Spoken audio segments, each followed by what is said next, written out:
Oh, yeah.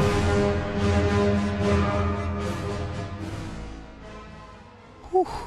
Are we live? Is it Tuesday already? Okay. Kevin Feige coming to Star Wars to replace Kathleen Kennedy? Oh, my goodness. Do we have a lot to talk about, ladies and gentlemen? This is going to be a good one, and I can't wait. So let's just... What's up, guys? It's Mike, a guy who loves Star Wars. We got a big topic to talk about tonight. I fully did not expect to be talking about this today on actually tonight's live stream, because yesterday I was trying to plan out this live stream. I was like, what the hell do I talk about? What's going on in the Star Wars world? What do I even do now? And then late last night, this news came out. Okay? Now for now, it is just a rumor. It is just a rumor for now, but we are going to dive into all this stuff. Who's reporting this, why I think it's true, and what we think is going down with the leadership at Marvel and at Star Wars, because it's going to be oh my goodness. If Kevin Feige comes to Star Wars, yes. All right, so let's see. How are we doing tonight, chat? How's everybody doing on this fine Tuesday evening? What's up, Jay? What's up, Austin? What's up, Honey Badger? How we doing? How we doing? Let's start up a poll right away with the question, the big question that everybody wants to know. Do you, whoops, that's not how you spell do you, what the hell? Do you want Kevin Feige, this will be an interesting poll, Kevin Feige to replace Kathleen Kennedy? Yes or no? What do we think? What do we think? We're doing good. We're doing good. Honey Badger says good. How about you? I'm doing pretty good today. I know last stream was a little bit of a downer. I'm sorry about that, but we're back on top today. Had a pretty good weekend. Not feeling the greatest, honestly. I'm got a cold, but that's okay. I'm losing my voice, and we're gonna try to keep it at a low timber today. A nice low. Keep it so I don't lose my voice tonight. And yeah, we're gonna talk about but Kathleen Kennedy's gone. So we're gonna have to keep it at a low volume here, so I don't lose my voice tonight.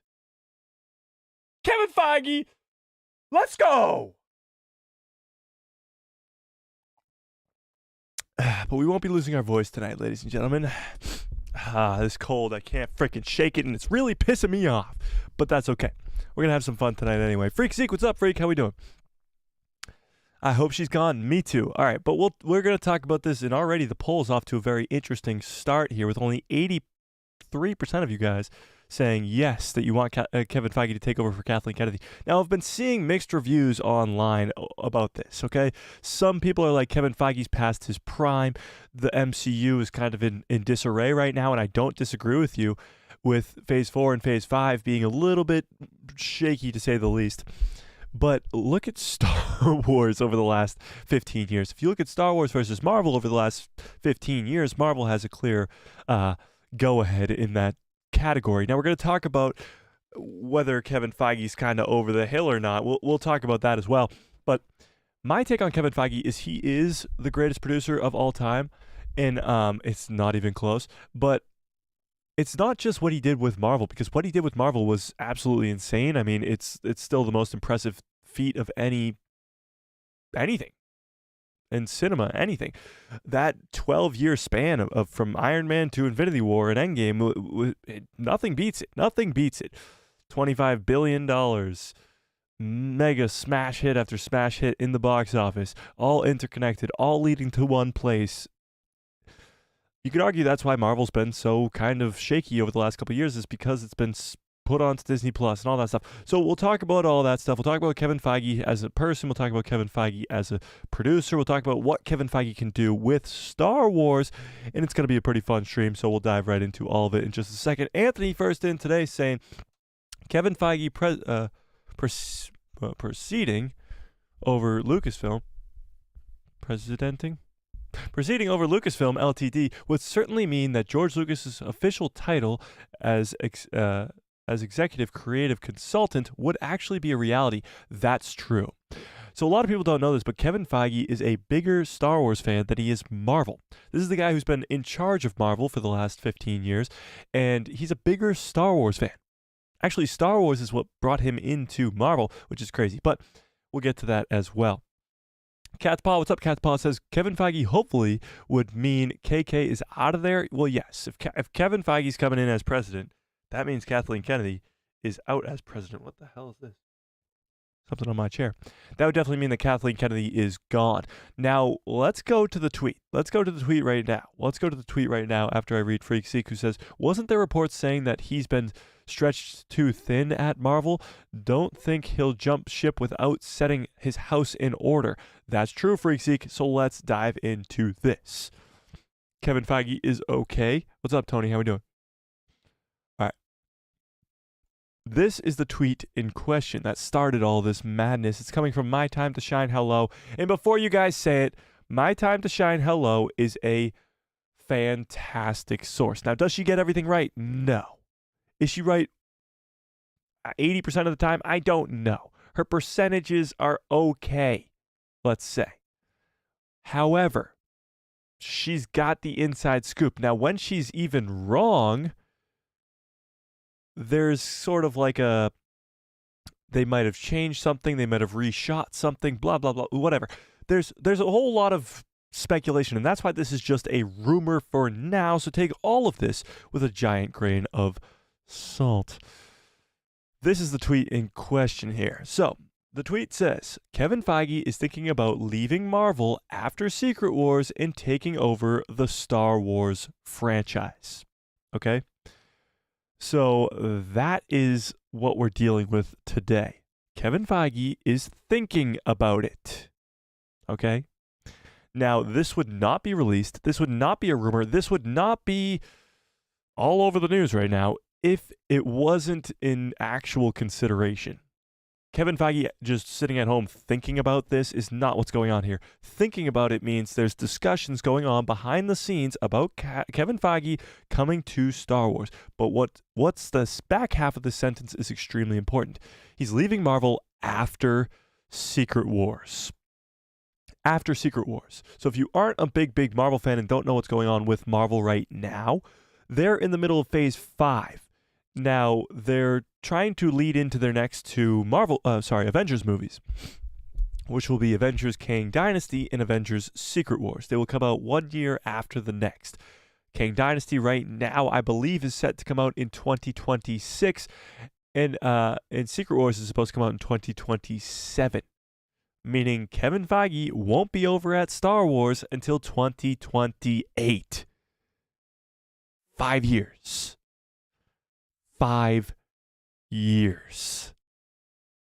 Does that mean we're stuck with Kathleen Kennedy for 5 more years? I don't know. I don't. We can speculate about it, but I don't know.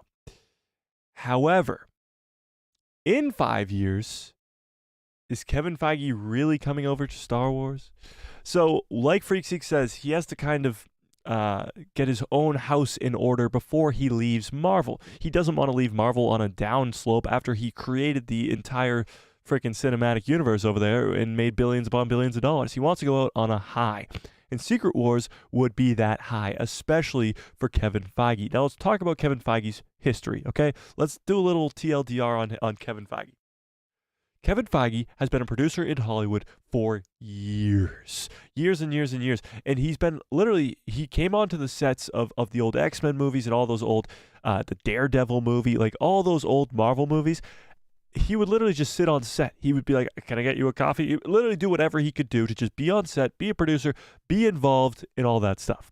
That was the old Daredevil movies, the old Blade movies, the old Fantastic Four movies, the old X-Men movies, all those late 90s, early 2000 movies. Kevin Feige was involved for Marvel. Then, come 2008, Jon Favreau, Robert Downey Jr., Iron Man. And Kevin Feige is the guy. He's the guy. He's in charge. He becomes president. He's in charge of all of it. And they go on a 10, 12-year span of straight bangers almost every single year. 1, if not 2, if not 3 banger movies every single year.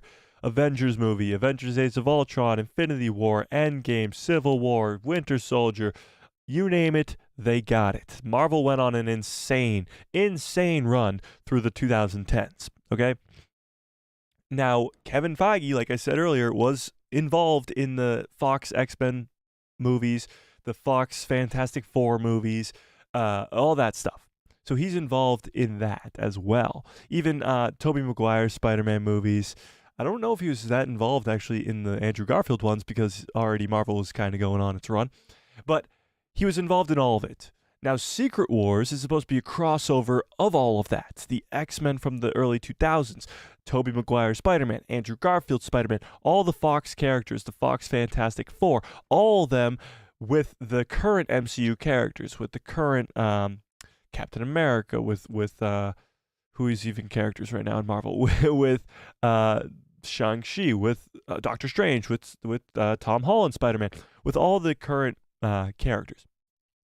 It's going to be a huge multiversal thing with the Fox X-Men, Fox Fantastic Four, Tobey Maguire Spider-Man, probably the Ben Affleck Daredevil, and all of them coming together, and that's going to be his big final sort of hurrah at Marvel because he was involved in all of those projects. From the Fox X-Men to the Fox Fantastic Four to the current MCU, Kevin Feige is tying all of his loose strings together in Secret Wars, and that's his final goodbye to Marvel. And after that, I think he's coming to Star Wars. Now, it is still just speculation. It is still just rumor, but I think he's coming to Star Wars. Now, let me ask you guys this in the chat. Let's just get a consensus on Kevin Feige. Do we like the guy? Do we dislike the guy? What is your take on Kevin Feige? Now, here's my take. I'll give you mine while you put yours into the chat here. Sorry, guys. I'm just, you're just going to have to deal with it. I'm got a little bit of a cold here. I'll just take a sip of water and we'll just regroup while I take a sip of water. Here's my take on it. Kevin Feige, there's no doubt in my mind, has almost nothing to do with the current state of Marvel, okay? Sure, he's in charge. 100% he's in charge. But look at Star Wars, okay? It has been recently confirmed. I think last week, or if not the week before, we had a live stream talking all about this, that it was confirmed that Disney executives and Bob Iger are the ones who interfered with Lucasfilm and Marvel when Disney Plus was released and spread them too thin. They did it on purpose. The reason that Star Wars only exists on Disney Plus right now, the reason that Marvel was spread so thin, releasing like 4 Disney Plus projects a year and movies, the reason that all that happened was because of Disney executives and Bob Iger interfering and trying to make Disney Plus the place to be. Now, not only did that not work, but it got spit back in their face and said, ha ha ha, ha ha ha, ha ha ha. Look what you did. You ruined Marvel, which was your most fucking profitable thing, which was making you billions upon billions upon billions upon billions of dollars every year. And you've now secluded your biggest IP, which is Star Wars still. It is still Star Wars. You've secluded that gigantic IP to only Disney Plus, where you lose money. So yes, a lot of the blame goes to the Disney executives and Bob Iger for spreading Marvel and Star Wars too thin. Now, Marvel's had a way worse of a run with this, with the Disney Plus stuff. The Disney Plus content we've gotten from Star Wars has been pretty good. There's hit or miss ones. Kenobi, I think, was a miss. Book of Boba Fett was kind of like a hit. It was like a bunt. You guys know baseball. It was like a bunt. Mando was, of course, a smash hit. Ahsoka was, of course, a smash hit. Tales of the Jedi, smash hit. Andor, and probably another bunt. Bad Batch, smash hit. Clone Wars Season 7, smash hit. So Star Wars has been a little bit better. When you look over at Marvel, you could argue WandaVision, Loki, and the list runs out pretty quickly. You have She-Hulk, you have Miss Marvel, you have Secret Invasion, and they all fucking suck. They're so bad. They're horrendously bad. They're nothing like the original Marvel that we know and love. You got freaking Megan Thee Stallion on the set twerking with She-Hulk. Like, it makes no sense at all. Makes no sense at all. But that isn't what Kevin Feige is going to be remembered as. At least I certainly hope not. But I think a lot of Star Wars fans, when they hear Kevin Feige's coming to Star Wars, they're like, look at Marvel right now. Why would we want this guy? But you got to look at what Kevin Feige has done in the past and really put on the shoulders of the Disney executives and Bob Iger, the same way that they are interfering with what's going on in Star Wars, they're doing the same thing with Marvel. And it's no good. You have to look at what happened before that happened, before Disney Plus. Look at the 12-year span of Iron Man to Endgame. The guy's a freaking genius. Now, there's a bunch of interviews going around. We're going to watch some clips of Kevin Feige talking about Star Wars, how much he loves Star Wars more than even Marvel, and all this other stuff. We're going to talk about all of it. Kevin Feige is like the biggest Star Wars nerd there is. In the 90s, he was reading all the magazines that came out about the lore of Star Wars. He wanted everything to be interconnected with Star Wars, and that's what really made him make everything interconnected with Marvel. He took all that stuff from the lore of Star Wars, all the interconnectiveness, all the Force, and all this. He put that into his Marvel content. So he's a gigantic Star Wars fan. We're going to watch some of these clips. We're going to watch all this stuff, but I want to see what you guys are talking about. I want to see what you guys are thinking when it comes to Kevin Feige. Let me scroll back up so I can catch up on all you guys' things. Austin Snow says, goodbye, KK. You won't be missed. Well, it might be 5 years. 5 years until we get KK out of here, which would be a disaster. Disaster. Honey Badger says, Kevin's mind is amazing. His marketing and structure alone would help Star Wars tremendously. That's the thing, guys. He's not making the shows. He's not writing the scripts. He's not directing the show. That's not what Kevin Feige does. He doesn't create Iron Man. Jon Favreau did. He didn't create Endgame and Infinity War. The Russo brothers did. That's not his job. That's not his job. His job is to be the president. Okay. Let's put it this way. Kathleen Kennedy doesn't do her job. She doesn't do her job. Nope, not at all. She doesn't. She interferes. She makes things worse. She does almost the exact opposite of what her job is supposed to be. And if you want to see what her job is supposed to be, look over at Kevin Feige.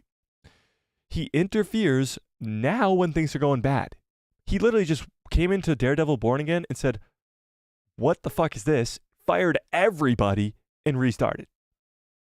He came into Captain America 3, which wasn't going to be Civil War, and said, we're making it Civil War. And then, of course, you get one of the best Marvel movies there is. He does the big decisions that make the biggest difference. Kathleen Kennedy makes the big decisions that ruin everything.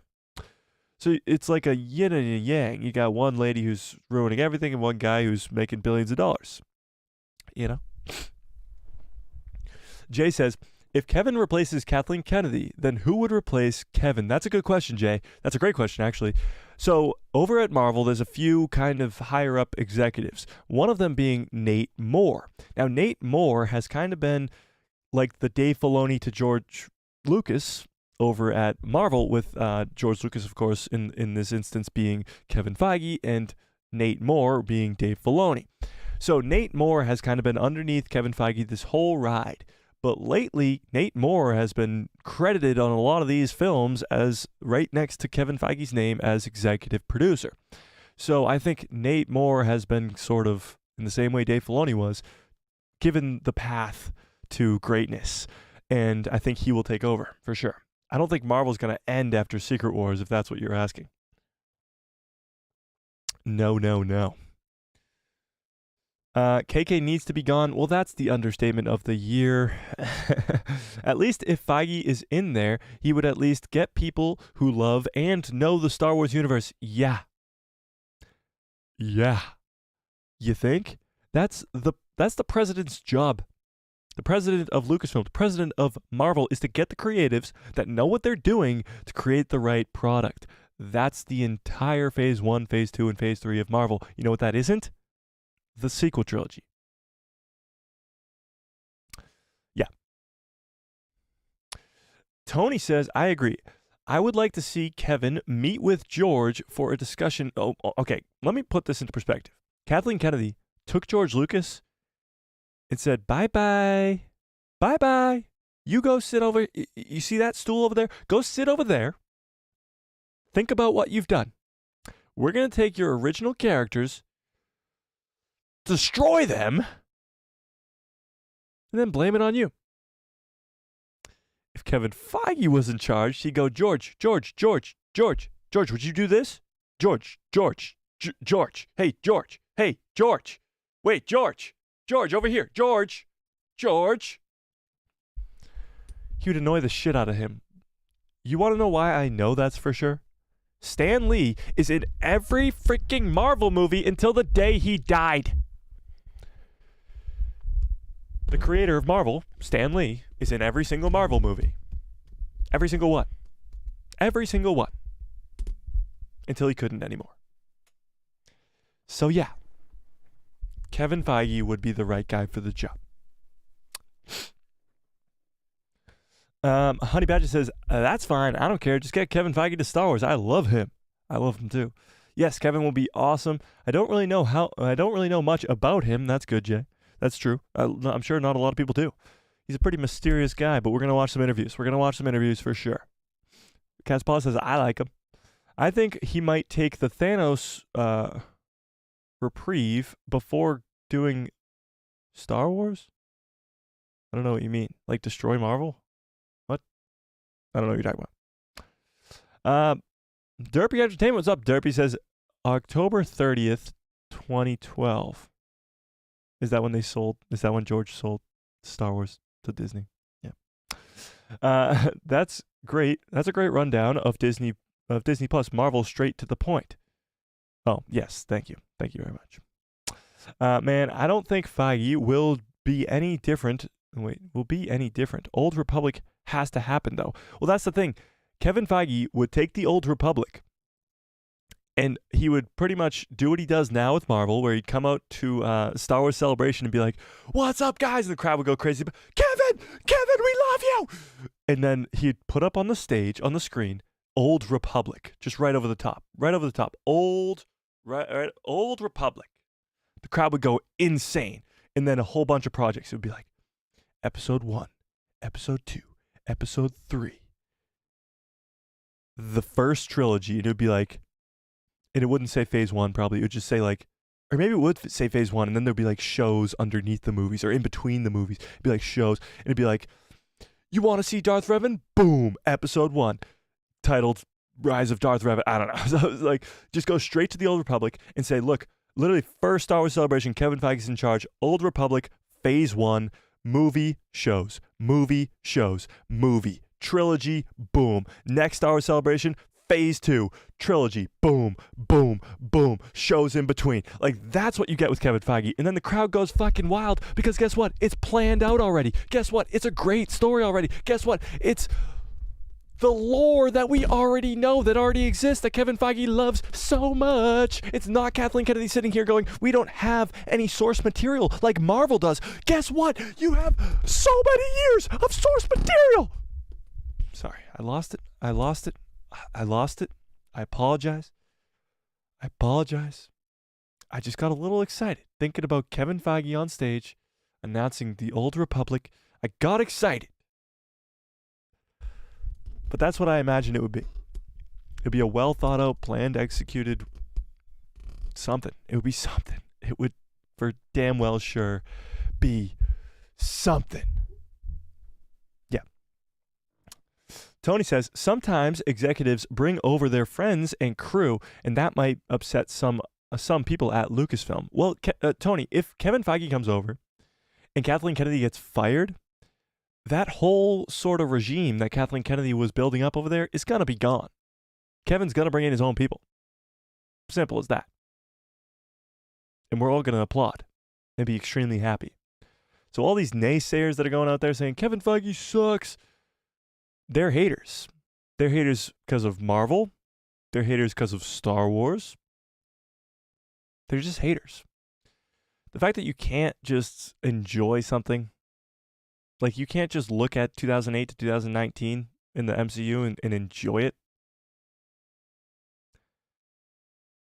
I feel bad for them. I feel bad for those people. I really do. Yeah. Cat's Paw says, WandaVision and Loki are about the only things of the newer Marvel that I rewatch. Yeah, because they're pretty much the only things that are on Disney Plus that are rewatchable. You could argue maybe Hawkeye, but that's like a Christmas special or something. Like, yeah.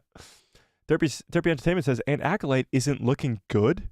Derpy, did you see the Did you see the leaked trailer for Acolyte? You might have a different opinion after that. Jay says The Marvels is going to be a horrific dumpster fire. Yes. I mean, it's not going to make any money. It's going to be pretty bad. But they know that. They've cut it down to the shortest MCU movie ever. And they're ready to take the L. They're ready to take the L. But there's change going on in the background. Blade just got a new writer. It's going to be rated R. Daredevil Born Again just got a brand new writer and director and all that stuff.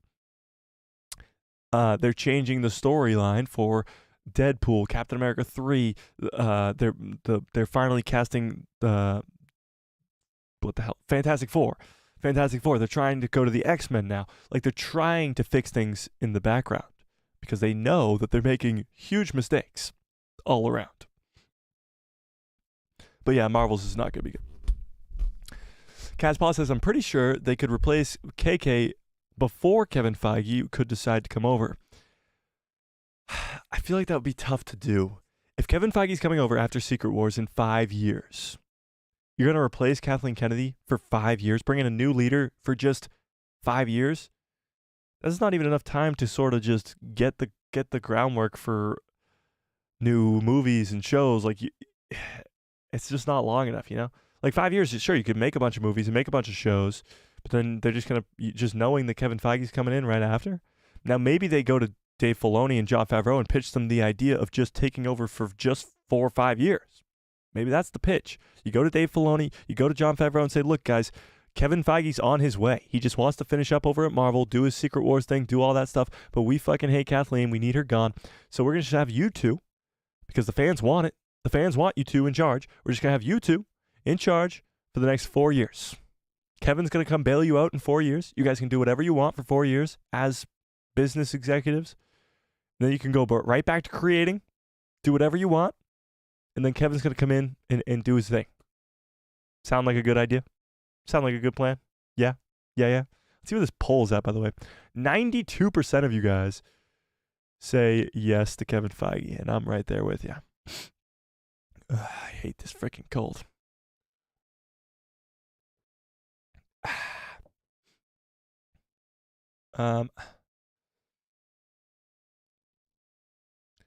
Brandon, what's up? Brandon says, if Kevin Feige can give Star Wars what the fans want, like Keanu Reeves as Darth Revan in a KOTOR movie, then I would fully support him coming over to Lucasfilm.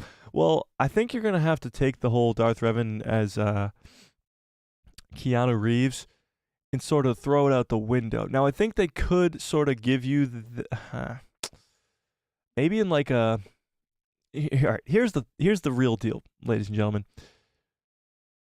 Keanu Reeves is 60 years old, okay? And unless he's playing an old version of Revan, which is definitely possible, Revan starts as a Jedi, falls to the dark side. Like, he's got a whole entire freaking arc that's incredible, one of the greatest characters in Star Wars ever. But he starts off as a young Jedi, just like Anakin. And having a 60-year-old Keanu Reeves play Darth Revan, probably not the best bet if you're going to start with a young Jedi. Probably not the best bet. So, as much as I would love to see Keanu Reeves as Darth Revan, I doubt it. However, with Kevin Feige, never say never. Fans cast people all the time. Kevin Feige is the guy when it comes to pleasing the fans, let's say. He does it all the time. A lot of the stuff in Marvel is fan servicey because it's what the people want. You want to make money? Give the people what they want. And I think, like, giving us perfect example. In Doctor Strange in the Multiverse of Madness, you have John Krasinski as Reed Richards. The fans did that. Kevin Feige listens to the fans and gives them that. I mean, you could argue that sometimes Star Wars does that. Rosario Dawson is Ahsoka Tano. But it is way more likely to happen with Kevin in charge. Derpy says, let's say it's going to be Disney's Rings of Power. I'll give it a shot. You think Acolyte's going to be the Rings of Power? First of all, that would be extremely bad, but I just don't think so. I mean, Acolyte, not only does it have some crazy creatives on that, a lot of House of the Dragons writers, which is enormous.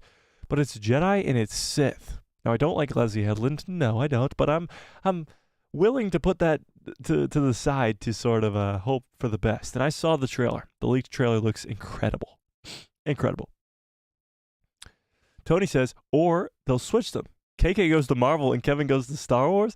That's a common way that many corporations do management moves. Oh my God, if Kathleen Kennedy went to Marvel, imagine how mad the Marvel fans would be. Oh my God. Just as a semi-Marvel fan, I mean, I'm a pretty big Marvel fan, but just as a Marvel fan myself, I would hate that. Absolutely hate that. Oh, that would be so bad. Yeah, no, I think KK's going to kind of retire if she does get fired.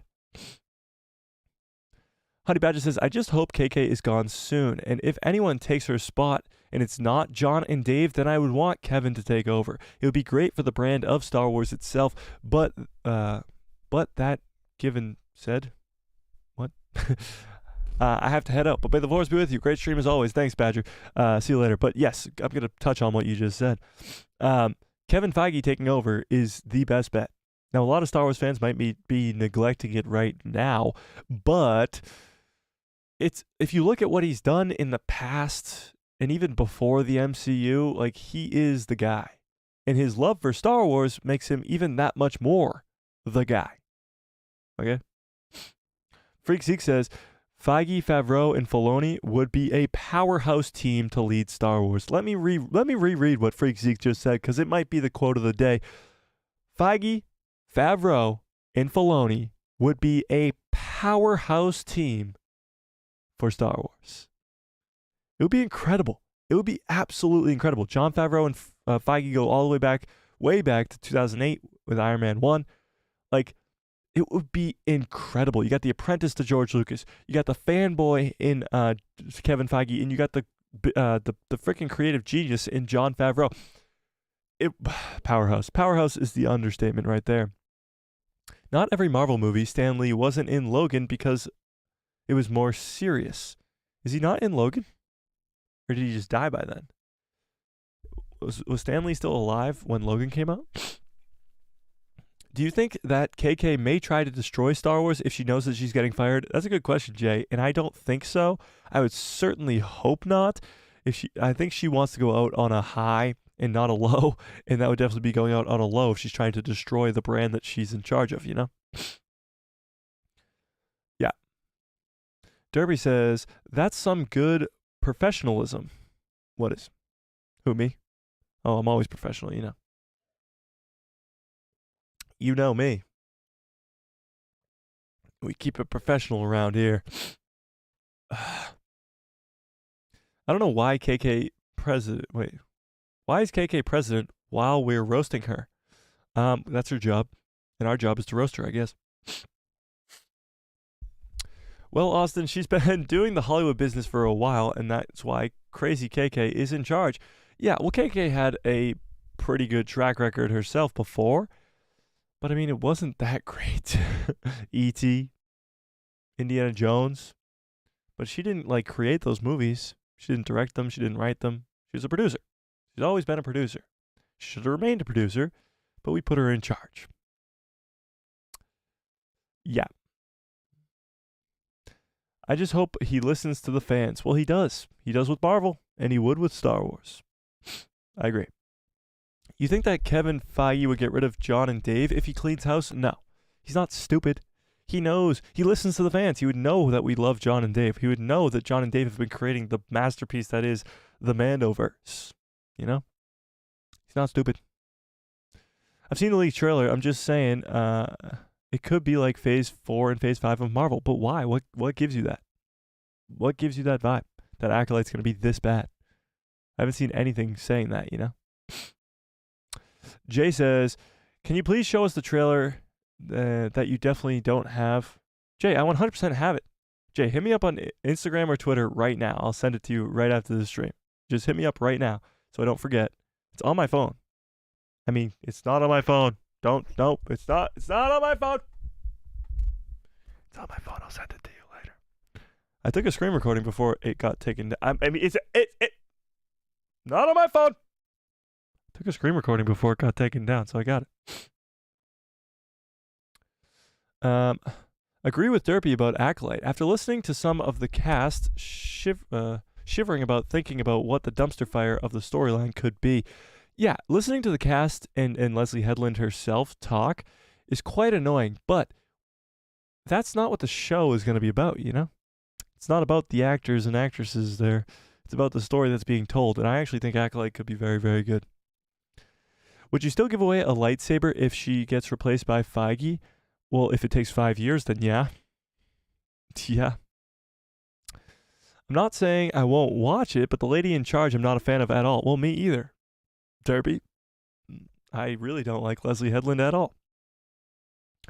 That doesn't mean it's going to be terrible. There's a lot of other people that are involved when it comes to making a show, you know? All right, let's watch some of this. Let's watch some of these interviews. SPC Unleashed says, hello there. New to the channel, just stopping by to check it out. What's up, SPC? What's up? How we doing? All right, let's watch some of these interview videos. We'll go over to Diamond Figs. If you guys haven't watched the collab stream that me and Diamond Figs did the other day, it it was a couple weeks ago now, I think. It was fantastic. Do recommend. We ranked all the trailers for Star Wars, and it was incredible. But he's got some clips on here. Kevin Feige talking about Star Wars. So this first one, he's talking about how Star Wars influenced the MCU. Well, there's no volume. That the West End Games came out, and I read it cover to cover. And Starting over. I think it was around that time, probably in '85, that the West End Games came out, and I read it cover to cover, and it was a wealth of new information. And one of the great things about Star Wars, and one of the things I think that's great about the Marvel characters from the comics and what we try to emulate in the movies, is if you're the kind of person who wants to go see it on opening weekend, our job is to make sure you have a great time. If you want to see it a second time, our job is to make sure there's more there. Third, fourth, fifth time, still more there. And even the deeper you go, there'll be things to reward you. And I learned that directly from Star Wars and from those West End source books. Yeah. Reading about the real names of all the Cantina characters. I didn't know they had names. This is unbelievable. And I'll tell you a secret. We have a cool little logo that says Marvel Studios, the first 10 years. That was directly ripped off of my very positive memories of 1987 and Star Wars, the first 10 years. And they called it the first 10 years, which got me excited as a fan to think, well, there'll be more. It must be the first of many. I think it was around. So we're going to watch it again. But oh my God, if that doesn't get you excited for this guy to come take over Star Wars, I don't know what will. He's talking about the West End magazine, or like the whatever is, I don't even know if you could refer to it as a magazine, but it's something that was released in the 80s and the 90s that was sort of like giving you the lore of Star Wars. It was the YouTube of the day, let's say, that gave you the lore of Star Wars. He talks about the Cantina characters. They all had their own names. He's like, whoa, I didn't know they had names. So like figuring out the lore of Star Wars. And he was big into that stuff. And what he says is he took that and put it into Marvel. So you watch the movie for the first time and you enjoy it. Second time, you see some Easter eggs. Third time, you see more and more and more and more. It develops the lore. You rewatching it a million times, you're still going to see things that you didn't see the first time. You're still going to see hidden Easter eggs that are crazy, like Captain America's shield in the first Iron Man movie, or the Doctor Strange reference in Winter Soldier, like 4 years before Doctor Strange is even announced. Stuff like that in Marvel. But he's talking about how Star Wars was the one who made him do that, giving them all these cool Easter eggs, lores, and all this stuff. That's why Marvel's the way that it is. That's why Kevin Feige loves Star Wars so much. He grew up with it. First of all, he grew up on the original trilogy, but he also grew up on all the lore and stuff that happened after. Let's watch it again. I think it was around that time, probably in '85, that the West End Games came out. And I read it cover to cover, and it was a wealth of new information. And one of the great things about Star Wars, and one of the things I think that's great about the Marvel characters from the comics and what we try to emulate in the movies, is if you're the kind of person who wants to go see it on opening weekend, our job is to make sure you have a great time. If you want to see it a second time, our job is to make sure there's more there. Third, fourth, fifth time, still more there. And even the deeper you go, there'll be things to reward you. And I learned that directly from Star Wars and from those West End source books. Yeah. Reading about the real names of all the Cantina characters. I didn't know they had names. This is unbelievable. And I'll tell you a secret. We have a cool little logo that says Marvel Studios, the first. Like, this guy's begging to come to Star Wars. Like, he really, really, really, really loves Star Wars, and that's what we want over at Star Wars. Kathleen Kennedy couldn't give two shits about Star Wars, ladies and gentlemen. I hate to break it to you. Maybe she's a fan of Star Wars. I don't really know. But you have a guy here who is oozing with excitement and awesomeness when it comes to Star Wars. He's a nerd just like us. And he wants to be in charge. And I'm ready to hand him the keys to the kingdom, ladies and gentlemen. But let's watch this next clip as well. It also is Kevin Feige. So let's watch this one as well. I wonder what this George one is, actually. And now the fact that you're developing a Star Wars movie, I feel like it feels so right, knowing how big of a fan you are. I have to know why it feels... So this was back when we thought that Kevin Feige was getting a movie. He was supposed to be getting a movie written by Michael Waldron. It was rumored that it might have been directed by the Russo brothers. Would have been the freaking greatest Star Wars movie ever, probably. But it got canceled, of course, because Kathleen Kennedy. Feels right for you now, and were you hesitant to head to a galaxy far, far away? I'm so hesitant that I'm not even going to talk about it today. That's how hesitant I am about it. But I do love Star Wars. Feige's project was something announced in the press, or I suppose fandom. Mm-hmm. But there was nothing ever got developed. Right. We never discussed an idea. We did, as everybody knows, Kevin's a huge Star Wars fan. Mm-hmm. And, if he did come up with something, I would be all ears, but that's never really happened. So. Mm-hmm. Well, what I think here, and honestly, I'm not even gonna crap on Kathleen for saying that, because I think Kevin's been pretty damn busy when it comes to Marvel. Phase 4 and Phase 5, like, Kevin kind of put it on autopilot. He let creatives do their own thing. The lady with Eternals let her do her own thing.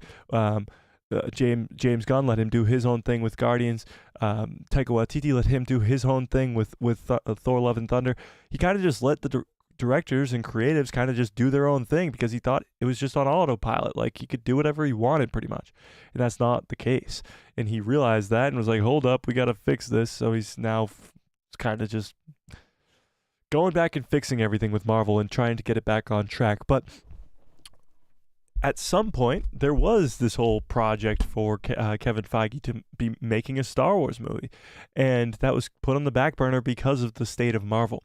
Now, she even mentions how big, Kathleen even mentions how big of a fan that Kevin Feige is, and it'll be funny to see her kind of hand the reins down. I think Kathleen, of course, if she gets fired, will be, of course, voluntarily getting fired. I think she will be handing down the torch or baton, as it were, to Kevin Feige. It won't be like, oh, Kathleen Kennedy's fired. Kathleen Kennedy's fired. There's no way that'll be the headline. It'll be Kathleen Kennedy steps down after 15 years of very successful Star Wars projects, like all that stuff. So, and it'll be like, and hands the baton to Kevin Feige, and it'll be like this huge thing. And probably the Star Wars Celebration, the first Star Wars Celebration where that happens, it'll be like Kathleen out on stage, and she'll be like, and now I'm sad to say goodbye, but I want to introduce you to your new president, Kevin Feige. And the crowd will go crazy, but it'll make Kathleen Kennedy seem like the good guy who's kind of giving Kevin the reins and stepping down herself. But there's no way that it's going to say, there's no headline, maybe there's some headlines, but the ones that Disney can control, they're not going to say Kathleen Kennedy has been fired from Lucasfilm. That's just not what's going to happen. But it is interesting. It's definitely interesting. You can tell Kevin's an enormous Star Wars fan just from those two little clips, just from those two tiny little clips. Now I want to see what this third clip is before we get moving here. It has to do with George Lucas, so let's just watch it anyway. When I make a movie, I pay attention to how much it costs, but at the same time I get to do the things that I want to do without somebody arbitrarily coming in and saying, no, you can't do that. Problem is the studio executives. The problem is that the studios used to be owned by people that cared about the movies. Now they're corporations. They don't love movies. They don't go to movies. They don't know what a movie is. And they do focus groups to try to determine who will go see a movie.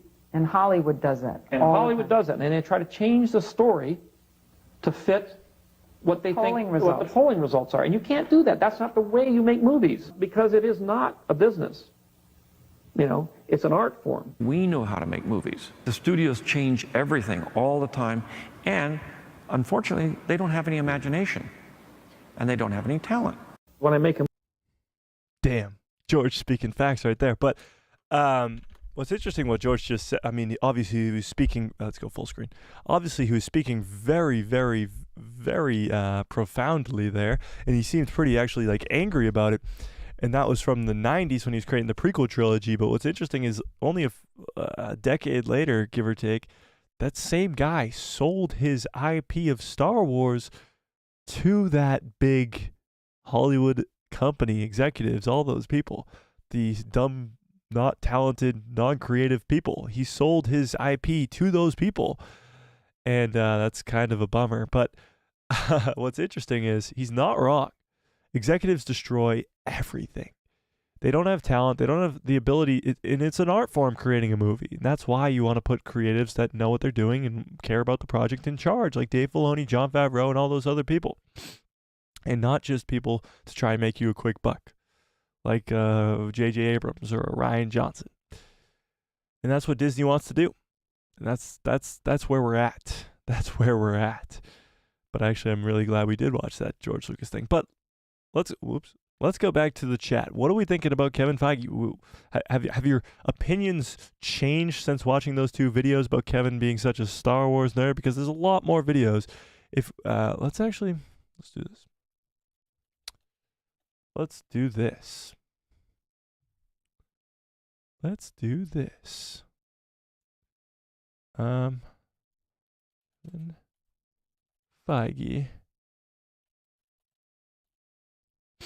Let's see.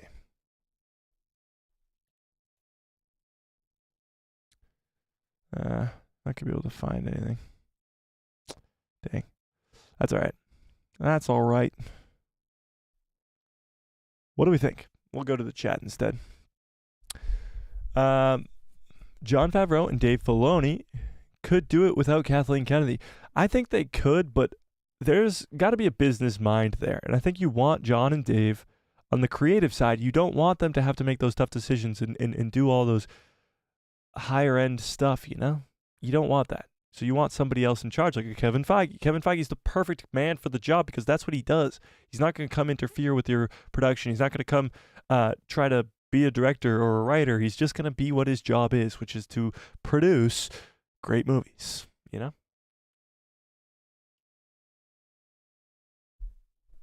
Dun, dun. Oh, I didn't make the... Oh, damn it. I should have done that this weekend.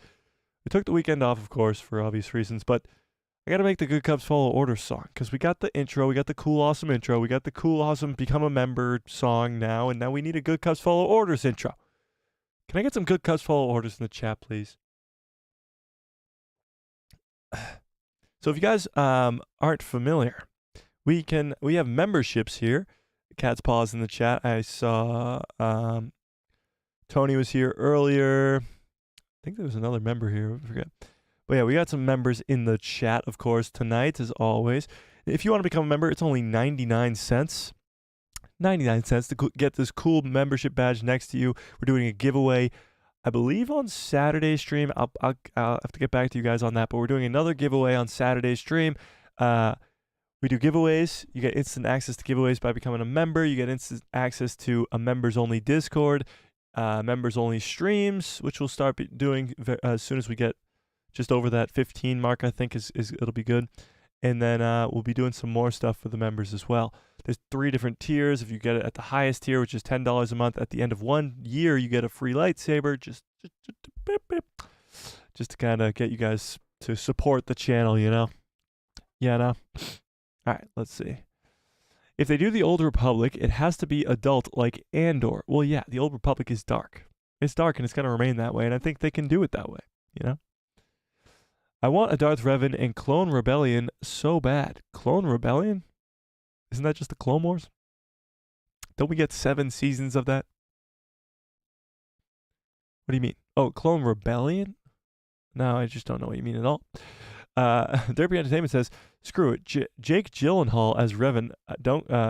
Just kidding. I want him as Batman? First of all, Jake Gyllenhaal as Revan would suck, and Jake Gyllenhaal as Batman would suck too. Cat's Paw says, you know, they can start out with a young actor before morphing into an older actor in the movies and TV series and bring in Keanu Reeves. I agree with that. I think you can do an older Keanu as Darth Revan. as an older Darth Revan, I should say. But you're going to need a younger actor who looks like Keanu enough to play a younger version of Darth Revan. So you can kind of do like the Obi-Wan Kenobi type thing with Ewan McGregor and Alec Guinness. You know? I agree. They could bring in a young actor to play a young Revan. True. Yes. Yes. Kevin Feige is speaking facts. He really was. Kevin Feige, Dave Filoni, and Jon Favreau running Lucasfilm is what we all need. I think it is, but what's interesting is the Star Wars fandom doesn't really seem to think that. I can tell you right now, 30% of you in the chat right now don't think Kevin Feige's the man for the job.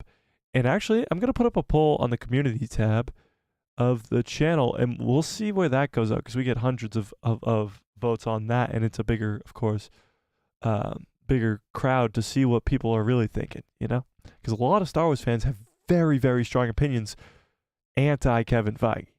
Very anti-Kevin Feige, which is interesting. Interesting. We need Kevin Feige so bad to take over Star Wars. KK sounds jealous of Kevin and his love for Star Wars, and she obviously hates it.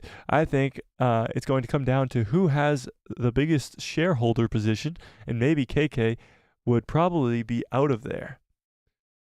Well, KK's just kind of cemented herself as the queen bee, and I think the only way you're getting rid of her is through her own free will.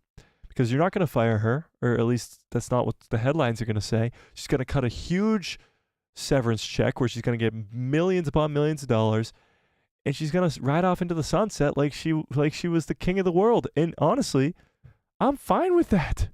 Anything, literally anything to get rid of this lady, I am perfectly okay with. Perfectly okay with.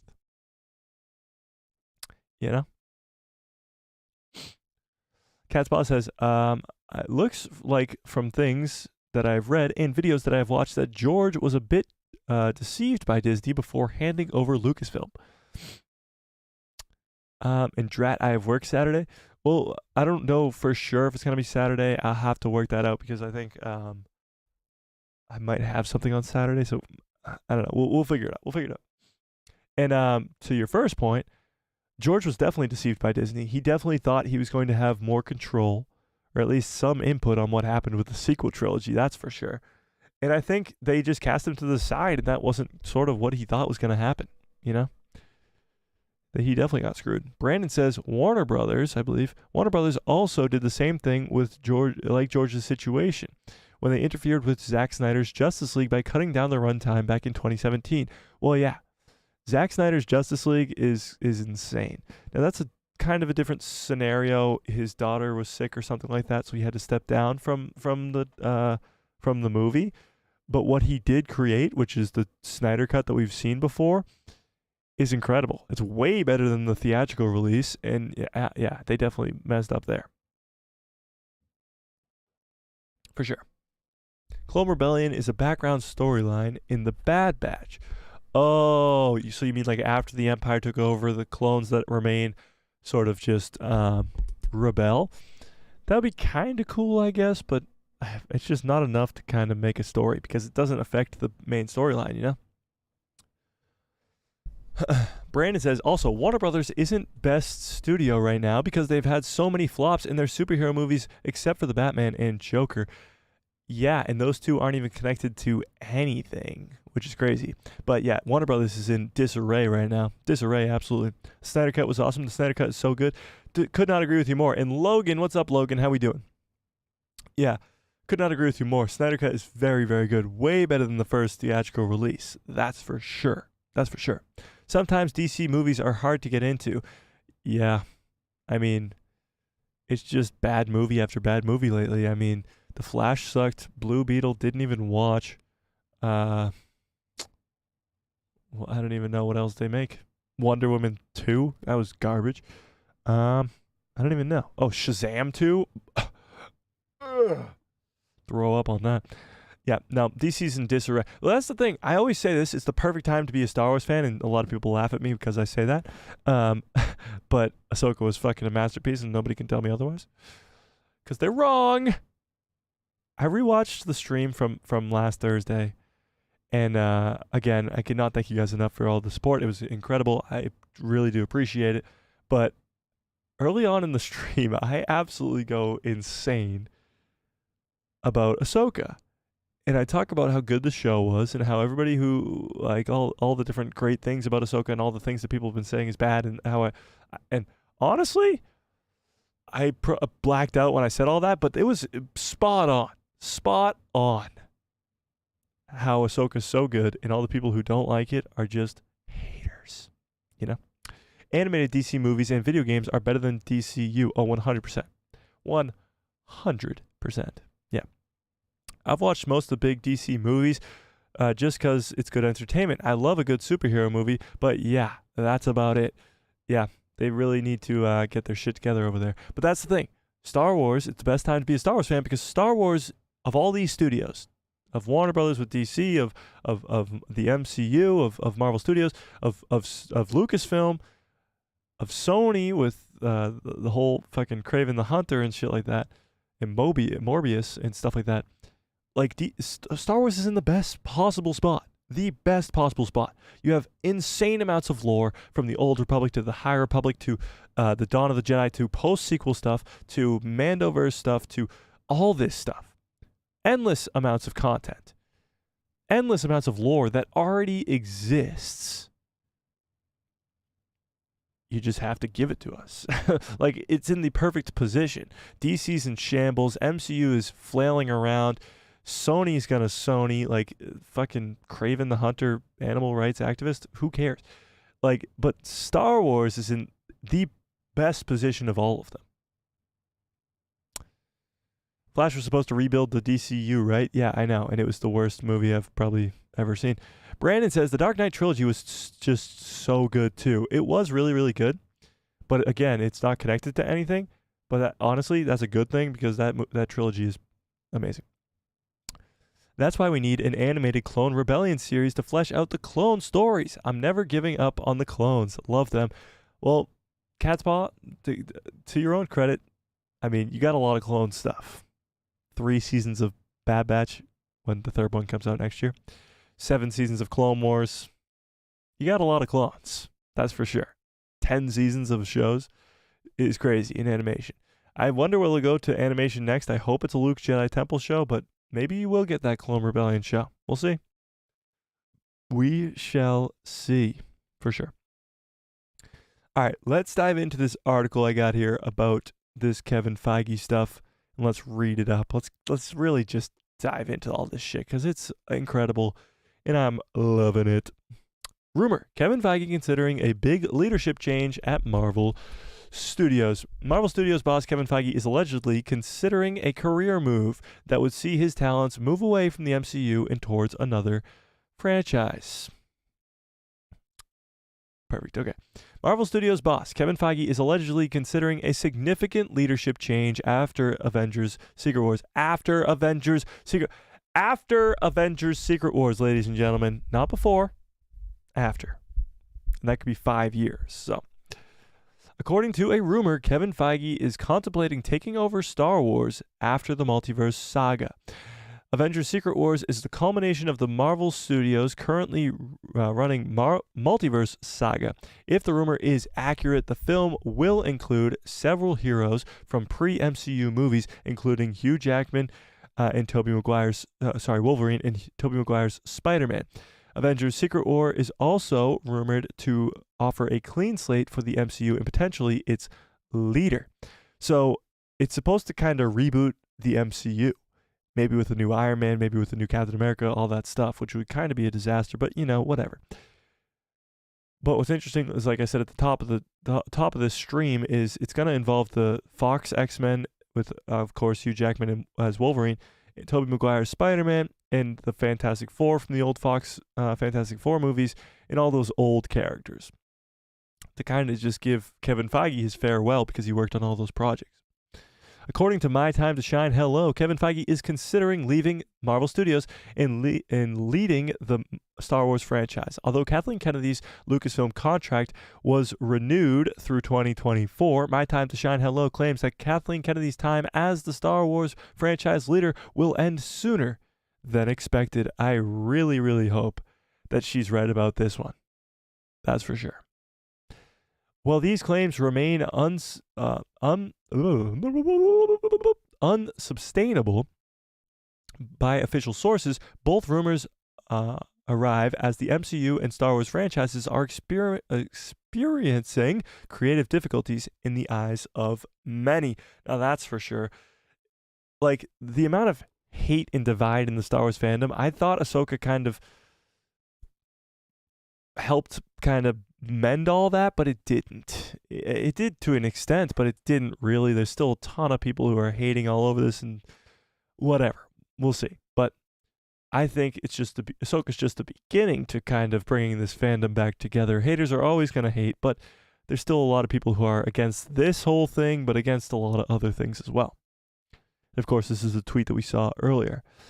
Recent Marvel Studio projects have experienced underwhelming box office numbers or reactions, like the negative reviews for Ant-Man 3. Except for Guardians of the Galaxy Volume 3, Black Panther Wakanda Forever, the MCU hasn't resonated with audiences as before with Avengers Endgame concluding the Infinity Saga. Similarly, Star Wars is having trouble maintaining fan interest and even getting a new film off the ground. Several developing Star Wars movies have been shelved or outright canceled over the near 4 years since Rise of Skywalker premiered in cinemas. And even fan favorite Ahsoka lost viewers as its first season ran. Well, that's kind of been a common occurrence for every Marvel and Star Wars Disney Plus show, is it loses viewers as the show goes from premiere to end, which is a bummer. But Ahsoka did do good numbers, as that is actually contradictory to what you see amongst the fandom. Ahsoka did do good numbers. It did just go down throughout the season, but every show has.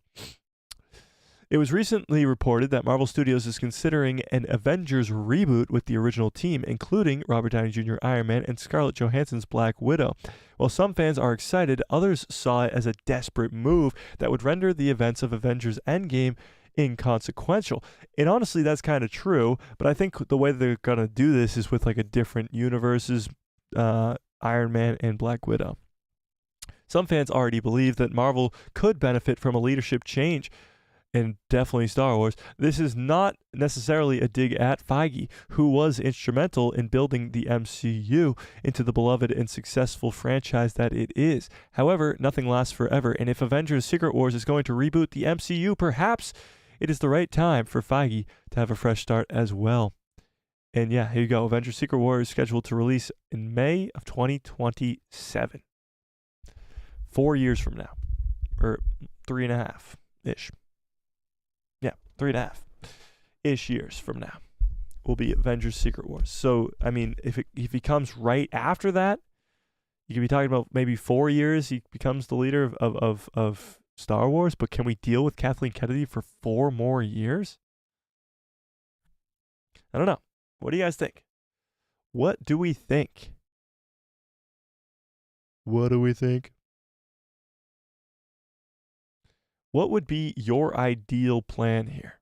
Kevin Feige coming over in 4 years and keeping Kathleen Kennedy around for 4 more years? Sounds like a long time to me. What do we think? If we get a Cad Bane prequel in the Clone Wars animated, that would be awesome. Cad Bane is top 3 bounty hunters for me for sure. So I would not be opposed to that, but I doubt it. I doubt it. Do you think Disney will give us a Jango Fett prequel show before Attack of the Clones, like Mando, Journals of Jango one day? I would love to see that. I mean, Jango's origin is really good with Jaster Mareel and all that stuff.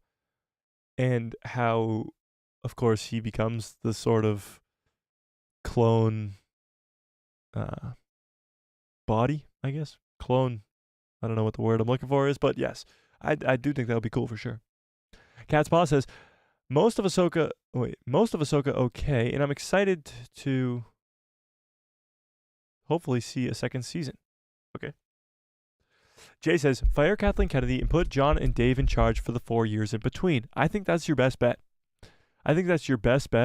However, I don't think that's what they're going to do. I think you're going to keep Kathleen Kennedy around for 4 more years. As of right now, I think that's what's going to happen. And that sounds horrible. It sounds really, really bad. But we'll see. We'll see. Logan says, stage a coup and put you in charge. Darth Salty Nutroll. Should we get Darth Salty Nutroll in charge there? Hang on. My hood's not big enough to get over my headset. Hang on. Hang on. Why is this hood tiny on this sweatshirt? Jeez. This hood is tiny, but it's okay. Well, it doesn't even cover my eyes. Work like a hood. There we go. The time has come. Darth Salty Nutroll must take over. Yes. Salty Nutroll. Time to take over. 4 more years of Kathleen Kennedy throw up. I know. It would be a disaster.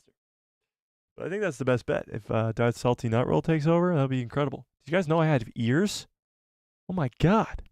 I have ears?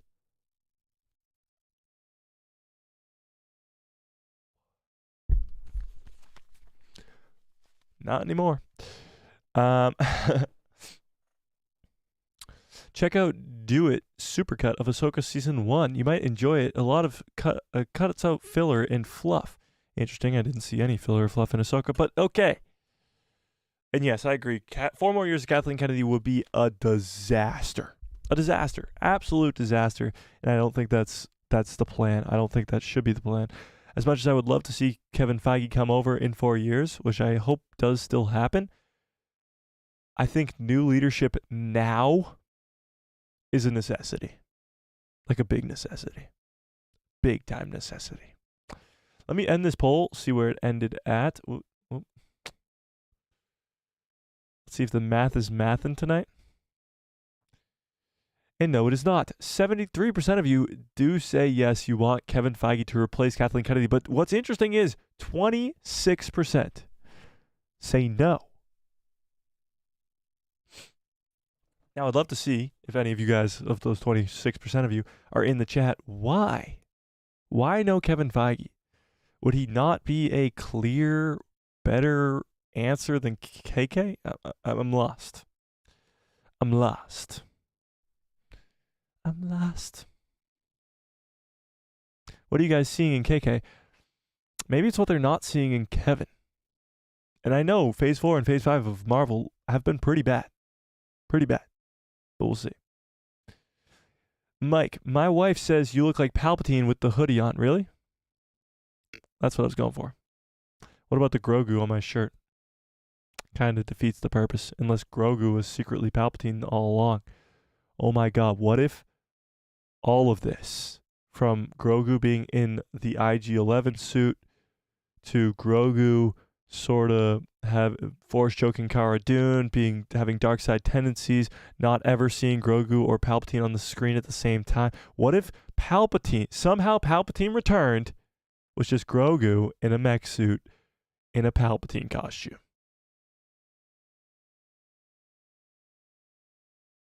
Would that be better than the sequel trilogy?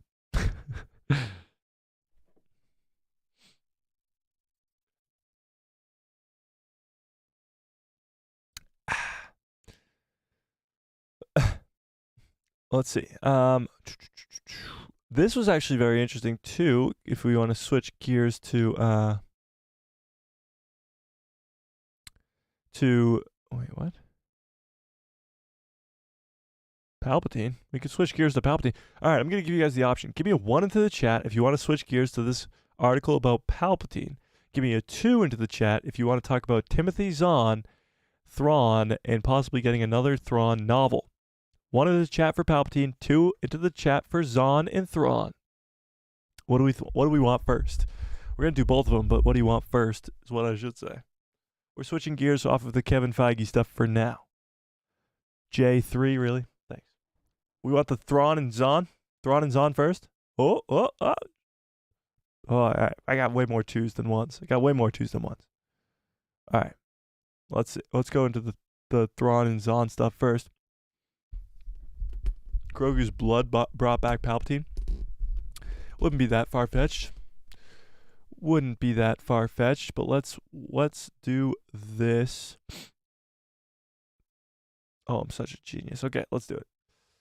Oh, wait, shit. You guys said the Thrawn-Zahn stuff first. Damn it, this is the Palpatine stuff. I'm stupid. Damn it. Hang on. That's better. Okay, here we go. Let's do it. Timothy Zahn backs Thrawn's motivations in Ahsoka show, interest in writing more novels. Okay, so for all you people who are like, oh, Thrawn in Ahsoka was stupid. Thrawn in Ahsoka was nothing like the novels. Thrawn in Ahsoka. Thrawn in Ahsoka. Not only did Timothy Zahn help out on set with Thrawn in Ahsoka with Dave Filoni, but he is now backing it up again. Because if that wasn't enough for you, he's backing it up again and is excited to make more novels about the time that Thrawn spent on Peridea. So here we go. Season 1 of Ahsoka has come and gone. Since then, much discussion has been leveled at Thrawn and whether he was used to perfection for his live-action debut. Now, author Timothy Zahn has weighed in on the debate. Keep in mind, he worked on the freaking project and helped Dave Filoni bring his character to life. Oh, if you guys don't know, Timothy Zahn created the character of Thrawn. But yes, I was lucky enough to be in attendance at Zahn's Talking Thrawn panel in the past week at Twin Cities Con in Minneapolis, where he laid bare the journey from Heir to the Empire to watching his kid get on the bus on the first day of school, which of course is him talking about Thrawn being in live action.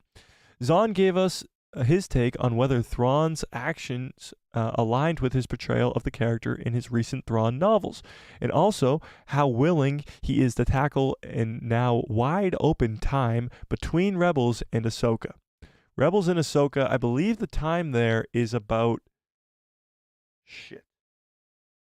maybe 11 years, something like that, 11-ish years. So a lot of time passed with Thrawn on that planet. So there's a lot that could have kind of gone down, you know? And of course, Thrawn was trying to leave the planet because he knew of some greater threat. So at some point, Thrawn found out about either Abeloth or something that was scary enough to kind of get him to be like, let's get out of here. In a novel about that would be so cool. Imagine Thrawn discovering those Mortis God temples and then trying to figure out what the hell those are, and then trying to figure out what the hell's going on this planet and trying to survive all the while. That would be amazing. Well, waking up the Night Sisters, that would be an incredible novel. And Timothy Zahn writing it, whew, sign me up. There's a short thread of mine on Twitter/X that you can look at, but after some preamble and how the original Thrawn trilogy got off the ground to set the books that at large largely kept Star Wars to the public zeitgeist in the 1990s, of course referring to the Heir to the Empire trilogy. Zahn's got into the on-screen side of Grand Admiral Thrawn. All right, here we go.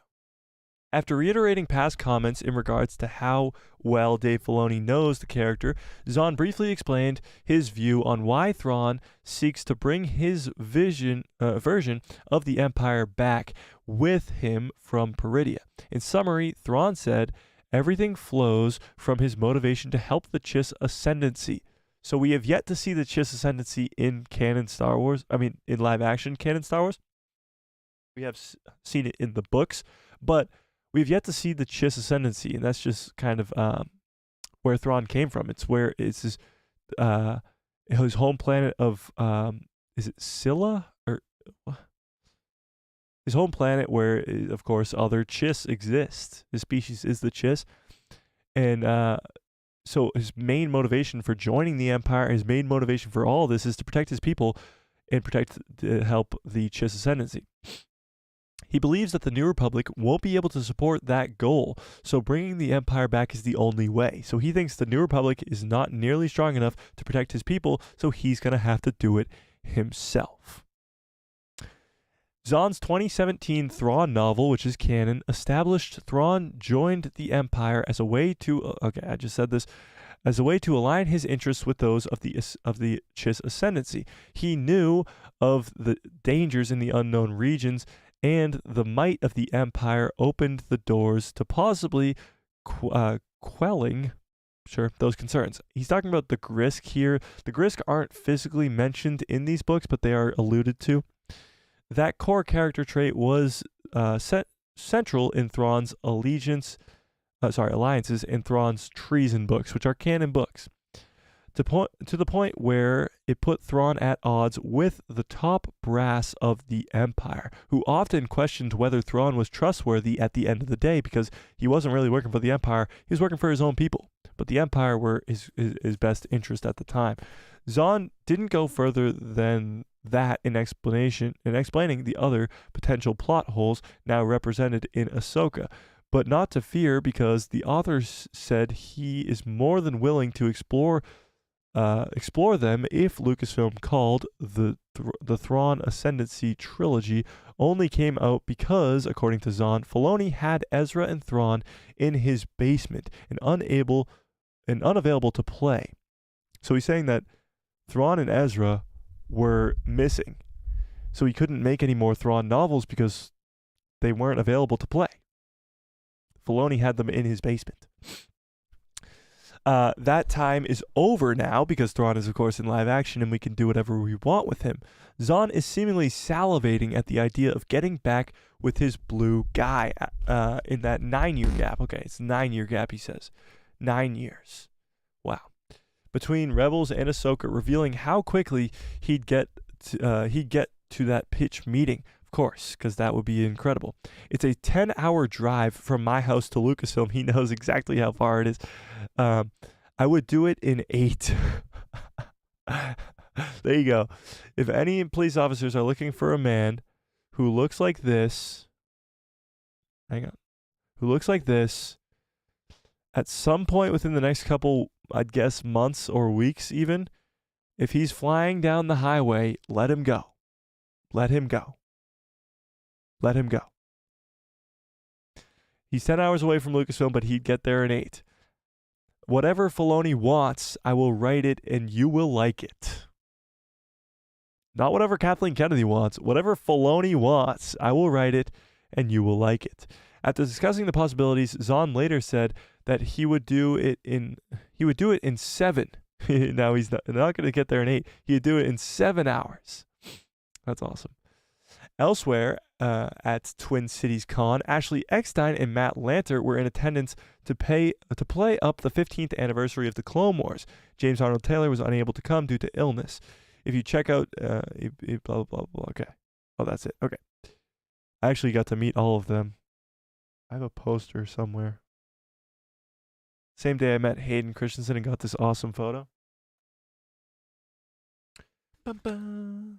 Wait, hang on. Let's go full screen. Day I met Hayden Anakin himself. There's my Xbox and my keyboard and my cups and all this. Ooh. I also got to meet Ashley, Matt, and James. Yeah, that was cool. But let's get back to this Timothy Zahn stuff. Okay, so he's talking about how he wants to write a novel that would take place in between Rebels and Ahsoka. That would talk about the time that Thrawn and Ezra spent on Peridia. Now, would you guys give me a 1 into the chat if you'd want that novel? Even if you don't read like Star Wars novels, would you just want that story? Would you just want the story of seeing sort of Thrawn and Ezra's time on Peridia? Because with the Mount Tantus, the Mortis gods and all that stuff, and the whole Night Sisters, like Ezra knows that Thrawn woke up the Night Sisters. He went in and woke up the Great Mothers. That's what he says in the finale. So he knows that happened, and at some point in the 9 years, that happened. And all that story of why Thrawn's so eager to get off this planet, why Thrawn is running away from something, that could be explored in this novel, and that would be absolutely incredible. Let me see the chat real quick, see if you guys are in on this idea. Oh, we got a bunch of ones. Okay. Yeah, that'll be awesome. I'm so jealous. That's an awesome pick with Hayden. It really is. It really is. Yeah. Yeah. You're so tall. You automatically got the high ground. Yeah, guys, I am 6'5". We've talked about this on stream before. I am 6'5". I am tall boy. That's me next to Anakin. Automatic high ground. Yeah. I'm 6'5", and honestly, guys, I cheated. I was 6'3", and I had spinal surgery to get to 6'5". Scoliosis. Yeah. I got 2 giant rods in my spine, and then a bunch of screws that make me 2 inches taller. It's talent. Because my spine was like this, like an S, and now it's straight. So I'm 2 inches taller. Yeah. But let's see what you guys were saying. Thrawn and Ezra on Peridia would be amazing. I agree with that. Actually, I think Thrawn respects Ezra in his own way. That's true. Thrawn was searching for Ezra for a while, but after 9 years, he kind of stopped. And when Sabine showed up, he's like, go ahead, go find him. We can't. Cat's Paw says, and that's why he didn't really pursue him on Peridia like he could have. Yeah, I think he probably tried to for a while, but he was probably trying to survive himself. Thrawn and Ezra were probably just trying to survive. But I'd love to see, and I know it would just be a novel, but to see them crash land on the planet and how they survived that, how they survived the journey, all that stuff, yeah. Logan says, what are the canon Thrawn books? Okay, about the Ascendancy, but what else? Interesting. So there's 3 canon, is it 3? Yeah, there's 3 canons. There's 3, all 3 are canon, right? Thrawn canon novels. It's a bunch of non-canon novels, but Thrawn canon novels. Let's see. Are the Thrawn books canon? The first Thrawn trilogy to now be officially part of the official canon. Okay, yeah, so we got 3 Thrawn books that are canon. And they are Thrawn Ascendancy, and Thrawn wait, what? There's too many Thrawn books, and those are definitely not canon ones. Okay, so it's Thrawn that came out in 2017, Thrawn Alliances that came out in 2018, and Thrawn Treason that came out in 2019. Now, those books cover a lot of stuff. They cover Thrawn's relationship with Anakin and Vader, like before and after, of course, the fall of Anakin Skywalker. It covers Thrawn and his tactical mind, Thrawn and why he joined the Empire, how he joined the Empire, how he rose up the ranks so quickly. It's a lot of Thrawn, and it's a really, really good read, so I would recommend. I might actually go back and read those. It's been a while. I probably haven't read the last one since it came out in 2019. But, yeah, so it does go over, of course, more of the Chiss and the Chiss Ascendancy and the war that was kind of going on and why Thrawn sort of, his motives, more of that. It also goes deep into the Empire itself because he's, of course, a rising member in the ranks of the Empire, you know? That's an awesome picture with Hayden. It really is. Yeah. What if Thrawn didn't use too many strategies in live action because he wanted to escape Peridia quickly and was traumatized? Losing to Purgle. Well, yeah, he obviously wanted to get off the planet really, really quickly, but I think he did it in a pretty sick way. I mean, Episode 7 when he uses his tactical mind to not really like defeat Ahsoka, but kind of defeat Ahsoka in that 7th episode, the penultimate episode. I thought was absolutely spectacular. I thought it was spot on Thrawn, and I thought it was amazing. His whole speech before he jumps into hyperspace, leaving Ahsoka, Sabine, Hugh Wang stranded, I thought that was spot on Thrawn, like where he called her the Ronin and all that stuff. That was amazing. I think that's just the tip of the iceberg when it comes to Thrawn in live action, though, because you're going to get him taking over. Heir to the Empire, baby. We're getting that in live action. He's going to Dathomir. He's getting all of his remnant of the Empire up. He's getting his Night Sisters awake, and he's taking over the galaxy. We're going to get to see a lot of cool Thrawn stuff, probably in Mando Season 4 as well, because he was going up against 3 Force users, so Ahsoka, Sabine, and Ezra.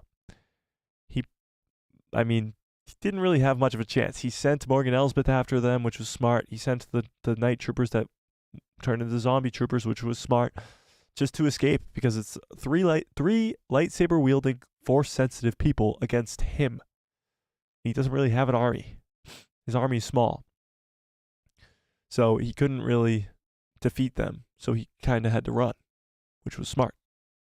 And now that he's in the galaxy with Mando and the New Republic, people that he can outsmart and just destroy in seconds, I think we're going to get a lot of really, really cool Grand Admiral Thrawn. Yeah, for sure. Cat's Boss says, I still think Ezra tapped into the power and force on Peridia. I think it is more Ezra than the Purgle. Thrawn saw how he controlled the Purgle. Let's face it, he had to wake up the Night Sisters to counteract Ezra. That's true. Thrawn was probably really afraid of Ezra when they first got to Peridia, because Ezra's really, really powerful, and they're both trapped on this planet by themselves. So he's probably like, let me get my army back first, and let me wake up these Night Sisters so I can kind of stay away from Ezra. Maybe he wasn't even looking for Ezra. Maybe he was trying to stay away from Ezra. But at some point, he realized that there was something evil here. Whether it's Abeloth, whether it's the Grisk, whether it's the Vong, whether it's something else. He realized something evil was going on here. So maybe he saw the Mortis statues, and maybe it is Abeloth. We don't really know. Yeah. For sure. All right, let's get into this Palpatine news now. Guys, I hate having a runny nose. It's annoying. And my throat is dry, and I hate it. It really makes live streams difficult. Like, I love doing live streams, but it makes it difficult, for sure. All right, let's get into the Palpatine news. So this is Star Wars, everything Palpatine did between Return of the Jedi and Rise of Skywalker, at least for now. So there's 31 years. 31 years. Like the 9 years that that Thrawn and Ezra were on Peridia seems like a long time. How about 31 years between Return of the Jedi and the beginning of Rise of Skywalker? So here's what happened. Here's what we can gather so far. Let's zoom in one more, maybe. Nope. Go back. Okay. Emperor Palpatine died in Return of the Jedi, but somehow he returned in Rise of Skywalker. Oh, God. Creating a significant gap in the Star Wars timeline. Between the end of the Galactic Civil War and the rise of the First Order, Palpatine had 30 years to plot revenge. But most of his history was brushed over in the movies. That's true. Very, very true. Somehow Palpatine returns is how it's explained in the movies, and it fucking sucks. With that being said, it can be explained. I think it will be explained, and I think it will be a lot better in just a few years here when the explanation gets better and better and better. Do I have to bring out the book? I'll do it anyway. This book right here, Shadow of the Sith, recommend 1000%, does go into a lot of what Palpatine is doing, and it already makes it better already. But since the Rise of Skywalker's release, the Star Wars books, comics, and video games have revealed a lot more about Palpatine's actions after the original trilogy. That is true, just like that book right there. And that is smart, because what is going down in Rise of Skywalker is bad. These stories explain how Palpatine survived his defeat in Return of the Jedi and how he was the mastermind behind the First Order. It creates a fascinating account of the Emperor's return to power between the Star Wars trilogies that may be explored further. While there are more details to be fleshed out, Star Wars has revealed quite a bit about Palpatine, what he did between Return of the Jedi and Rise of Skywalker. So here are top 9 things, I guess. Is that what we're doing here? Yep, top 9 things. Okay. Palpatine transferred his spirit into a clone body. Here we go. This is the explanation as to how Palpatine survived the fall at the end of Return of the Jedi. Although his body was destroyed when Vader threw him down into the second Death Star reactor, Palpatine survived by transferring his spirit into a clone on Exegol. So this Palpatine that you see here is not the Palpatine, physically, not the Palpatine that we know and love from the original trilogy. It is a cloned version. This was achieved through dark science that only the Sith knew of, but the process was far from perfect. The clone body was unable to sustain Palpatine's dark power, reducing him to a feeble state, and required constant life support, of course, that you see here, his life support here, until he, of course, drains the power of the dyad of the Force. Palpatine began creating more clones of himself, hoping one would be strong enough to sustain him. Meanwhile, he continued to oversee his plans from his fortress of the ancient Sith world of Exegol. So, of course, they couldn't find a clone body for Palpatine, but Snoke somehow worked. There's a lot of plot holes in this little paragraph here about him being able to transfer into this clone, but not being able to transfer into the clone of Snoke. Like, there's a whole lot. There's a whole lot for sure. But I do think it can be explained. 8. Palpatine's death unleashed Operation Cinder and the Contingency. Okay, so this is coming from Battlefront 2. Palpatine's death in the rebellion's victory in the Battle of Endor, the Empire began to crumble as worlds rebelled against across the galaxy. However, Palpatine's prodigy, Gallius Rax, initiated the Contingency, which was designed to destroy the Empire. Designed to destroy the Empire for failing to protect the Emperor. The Contingency began with Palpatine's Operation Cinder, which scorched the surface of countless worlds, rebel and Imperial alike. Rax planned to destroy the planet Jakku and wipe out the remaining Imperial forces, but was stopped by Grand Admiral Rey Sloane. She took Rax's place and led the remaining Imperials to the unknown regions, where they began to build what was the First Order. So this is all in books. None of this has been kind of shown in live action or in anything. This is all in books and comics. And Battlefront 2, I guess.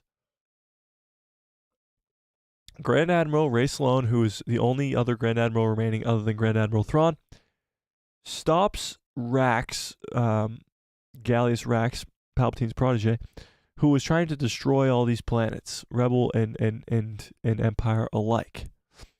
And stops it, takes the Imperial Remnant, and goes into the unknown regions.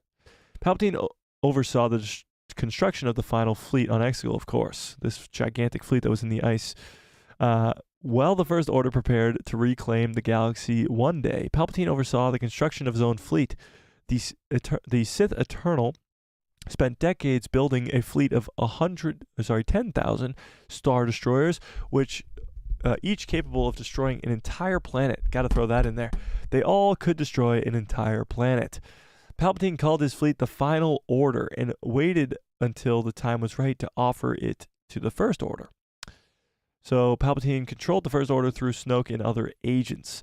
Most of the First Order had no idea that Palpatine was alive, but the Emperor ensured they'd follow his will. Most of the First Order's top-ranking leadership was eliminated and replaced by Supreme Leader Snoke, whom Palpatine had created on Exegol. Snoke may not have been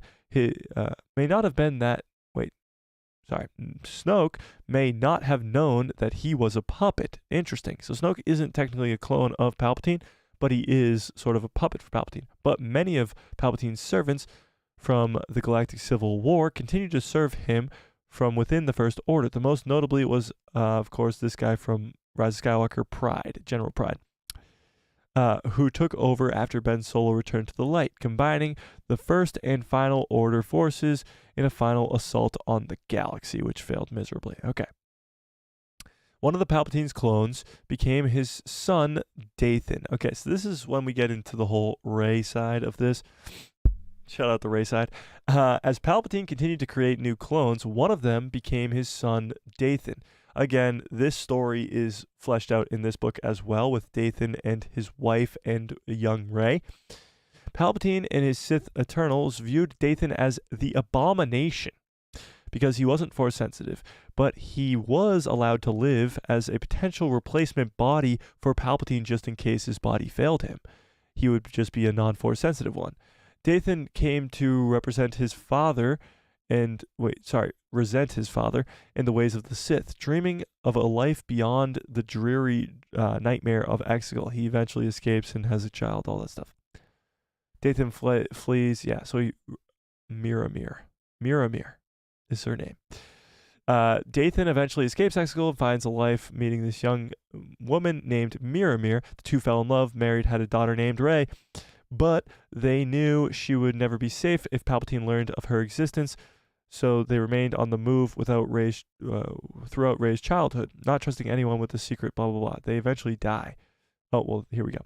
Palpatine sent Ochi of Bastoon to capture his granddaughter. This is the story that's fleshed out in this book as well. Sadly, Dathan and Miramir couldn't keep Rey's existence a secret from Palpatine, and her Force sensitivity made her the perfect candidate for a transfer for his spirit. Palpatine sent Ochi of Bastoon, one of the best bounty hunters in the galaxy, killed a bunch of Jedi, to hunt Rey and bring her to Exegol. But Dathan and Miramir left her on Jakku and fled the planet to keep Ochi off her trail. After they refused to tell Ochi where she was, Palpatine gave the order to have them executed, leaving Rey awaiting on Jakku for a family that would never come back because her parents died. When Ochi was killed on Pasana, Palpatine lost any chance of finding Rey and using her as a dark side vessel. Palpatine distracts Luke Skywalker from finding Exegol. This is, again, what happened in this book, which I just showed you.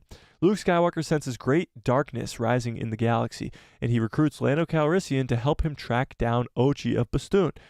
Palpatine knew he had to distract Luke from finding Exegol, so he made Luke think he had fought and destroyed an ancient Sith spirit. Luke and Lando followed Ochi to Pasana, but couldn't find him because he died, causing his trail to go cold in the mystery of the Sith. So Palpatine actually, in this book, it's the Shadow of the Sith, but on the cover you see this character with the Sith mask on with the red lightsaber. Palpatine orchestrated that. Now, that's what I'm saying, guys. He was kind of in control, but that's not what was kind of going on. So this story that's being fleshed out of Palpatine being in control behind the scenes is cool. It's awesome. It's fun. It's amazing. But that's not what we got in the movies. But number one is Palpatine seduced Ben Solo to the dark side. Palpatine wasn't content to distract Luke, seeking revenge against those who had defeated him, which is Luke Skywalker, of course. Palpatine seduced Ben Solo to the dark side through Snoke and later projected Darth Vader's voice into his head to make him think his grandfather guided him.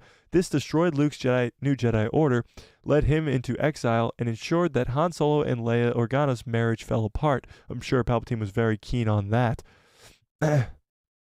Palpatine had set all of the pieces in place for revenge on the galaxy and the rise of the new empire, stronger than his old one. However, his own granddaughter stopped him in the end, destroying the empire for good and bringing peace to the Star Wars galaxy. So when you read this list, it sounds like, ooh, Palpatine was in charge. Palpatine was kind of doing stuff behind the scenes. Palpatine was cool. Palpatine's awesome. Palpatine's back. Oh yeah, that's cool. But that's not what happened. It is what happened, but it's not what happened, you know? It's not what that's not what we saw in the movies. We have to really dive deep into novels, comics, games to figure this story out when it should have been right in front of us. Should have been right in front of us.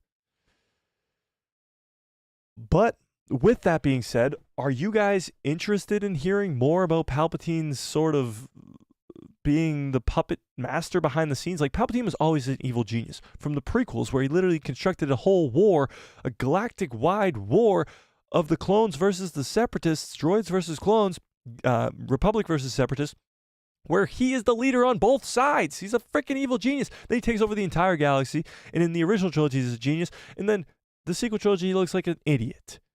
But when you read this list, when you read what's going on in the background, when you read what's going on in the books and the comics, it's better. Why are the books and comics better than the movies? That's not what should be happening. That's not what should be happening. But what do we think? What do we think?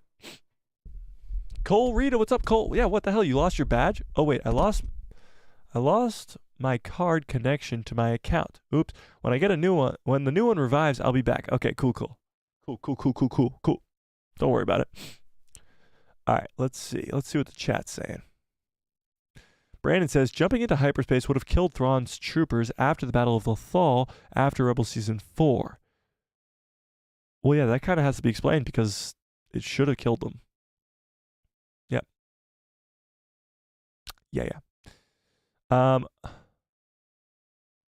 Cat's Paw says, the way that Thrawn was talking to Elsbeth, it sounded like what happened to troopers when they went out of Peridia after Ezra. Oh, yeah. Well, he was obviously scared to send troopers after Ezra because they all died when they tried, you know? Tony says, my wife said no to more Palpatine. But Palpatine's like the coolest villain ever, other than Vader. But Vader's not really a villain. Well, he is, obviously, but you know what I mean. Palpatine's true evil. Cat's Paw says, no, Palpatine needs to be laid to rest. Sloppy writing and even bringing him back for Rise of Skywalker. True, I agree with that, but now it's happened. And I would love to get more of Palpatine because we need him to be pulling the strings the entire time so that the sequel trilogy is better. Palpatine should have been the one who seduced Ben Solo to the dark side, which he technically is, but that's not really explained well. He should have been the one who was distracting Luke, which again, he was in this book, but that's not explained well, and it's in a freaking book that I'm sure none of you fucking read. And I barely even read. Just kidding, I read it twice. But whatever. Like, this stuff should have been in the movies. Shouldn't have been in the freaking... You shouldn't have to dig. You shouldn't have to be such a nerd like me to have to figure it out. But that's just me. That's just me. Is this on the current timeline? Yes. All those Palpatine events were on the current timeline, indeed. A lot of equipment was probably Thrawn's, and they were reusing them for some other purpose. I don't know what you're referring to. Yes, Abeloth could have killed so many of them too. Yeah, but I think Abeloth is still imprisoned, and I think Balin's the one who's going to free her. You know? Another reason as to why Thrawn didn't send out too many troops outside is because Abeloth could have killed them? Maybe. But I don't think Abeloth's roaming around freely. You know? Yeah, I know. Avid Cool, I don't know if I'm saying your name right, but what's up says, I wouldn't like this. If anything, I want KK and Feige out of Disney. They are both incompetent and severely carried by more talented people, aka Jon Favreau and James Gunn. For both instances, MCU is a mess now. James Gunn, that's a stretch. He only did 3 movies over there, so he definitely didn't carry those first 3 phases. But Kevin Feige and Kathleen Kennedy are completely different when it comes to this conversation. Yes, Marvel is in shambles right now. I do agree with you with that. But a lot of that isn't really Kevin's fault. Now, it is partially his fault. But again, like I said earlier in the stream, and I know you weren't here, but that's okay. Like I said earlier in the stream, a lot of that comes from the Disney executives forcing them to go to Disney+, forcing them to create content that wasn't ready to be made. And that spread Feige too thin.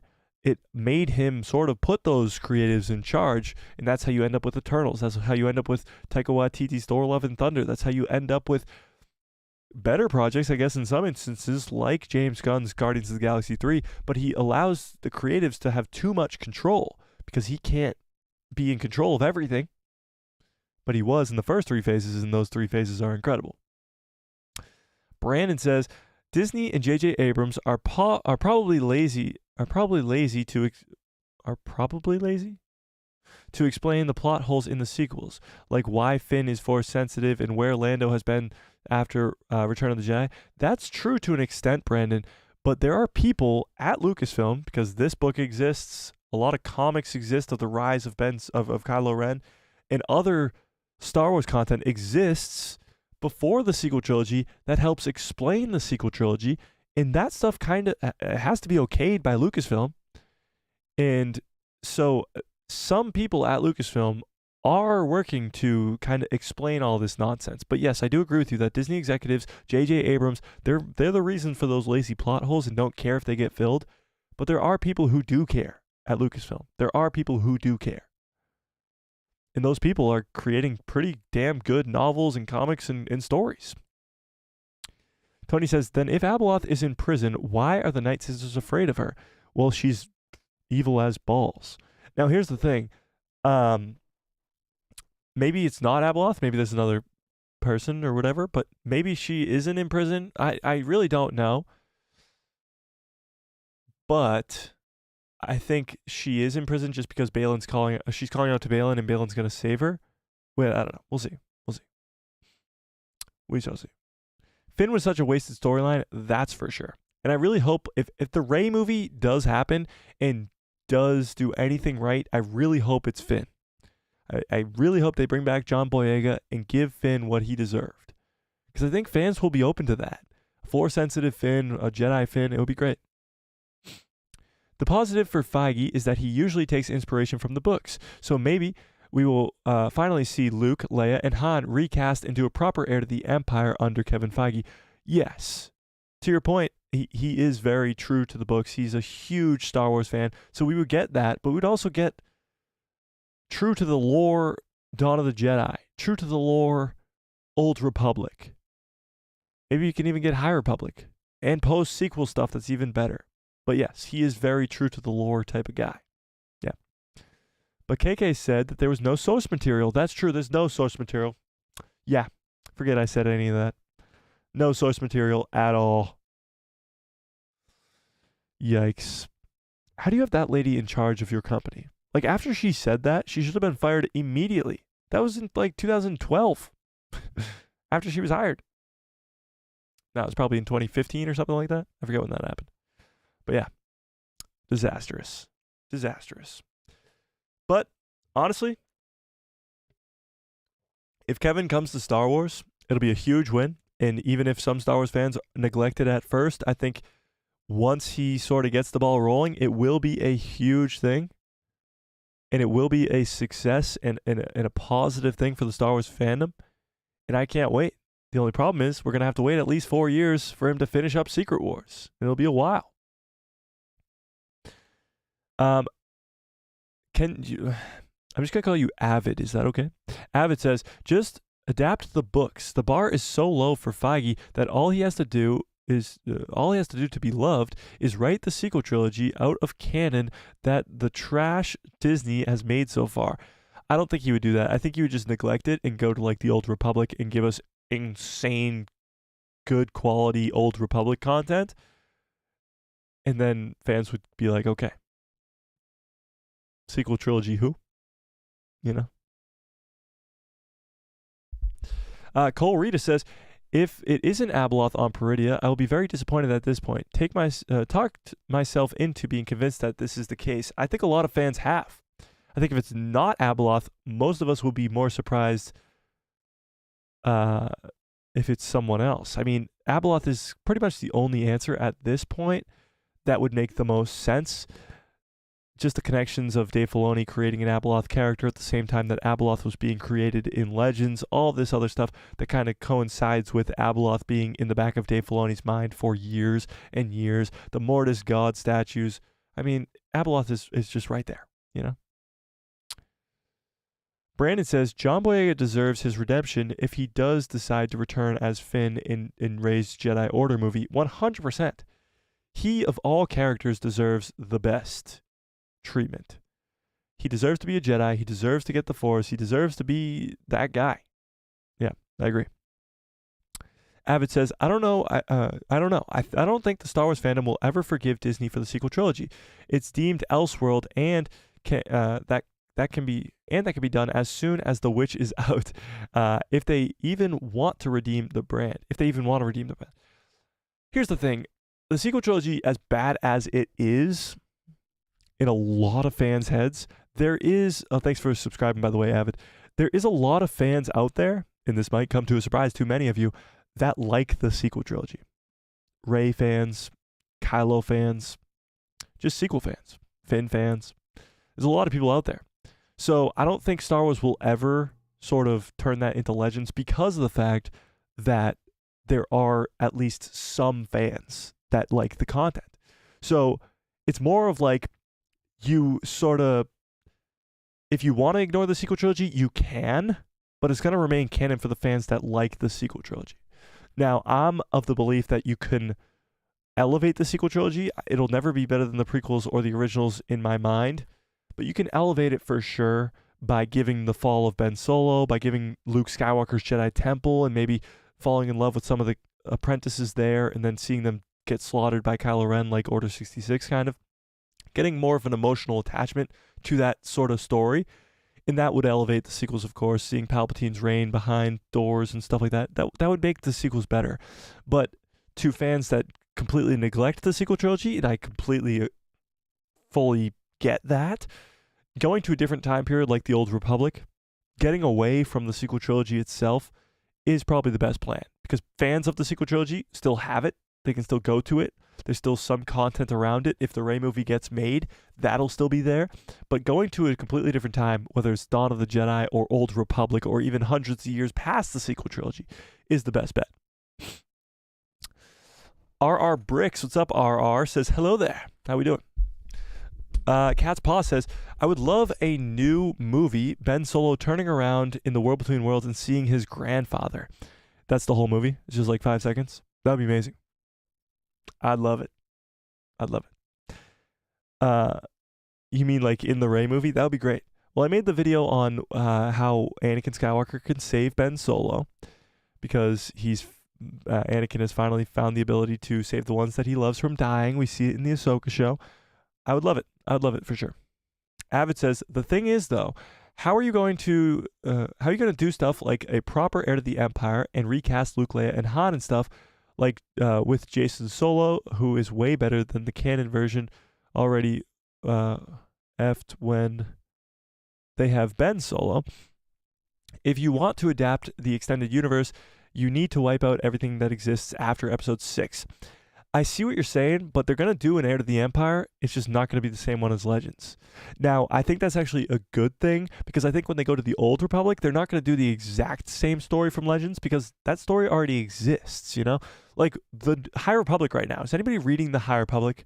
Give me a 1 into the chat if you're reading the High Republic. Because when they go to the High Republic, which is in Acolyte and other stuff, then they're not going to remake the books into movies. That's not what's going to happen. It's going to be the same sort of story, but in a different way. Like, they're not going to take Legends and do it frame by frame into canon. The Legends Heir to the Empire is going to remain Legends Heir to the Empire, but they're going to make a new one. They're going to do. They are going to do trash Disney Plus one with Ahsoka and the Rebels. No, I think Luke, Leia, and Han will be involved in the Heir to the Empire, but it won't be Jorah Sabaoth. It won't be Luke Skywalker. It won't be Jason Solo, Jaina Solo. It won't be Mara Jade, but it will be maybe Shin Hati as a replacement for Mara Jade, Abeloth as a new villain, Thrawn taking over the galaxy with the High Republic, but New Republic. But it'll involve Luke, Leia, and Han. It'll involve, instead of Jason Solo and all those others, it'll involve Ezra Bridger. It'll involve Ahsoka Tano. It'll be a canon version, if that makes sense. And that video was great. Hashtag bring back Ben Solo. Thanks, Cat's Paw. I thought that was a good video too. Anthony, what's up, Anthony? Cole Rita says, I enjoy aspects of the sequel trilogy, but there is a fair amount that I dislike. I feel the same about the prequels too. Interesting. But the trilogy landed the ending masterfully despite the flawed first 2 movies, so I enjoy the prequels more.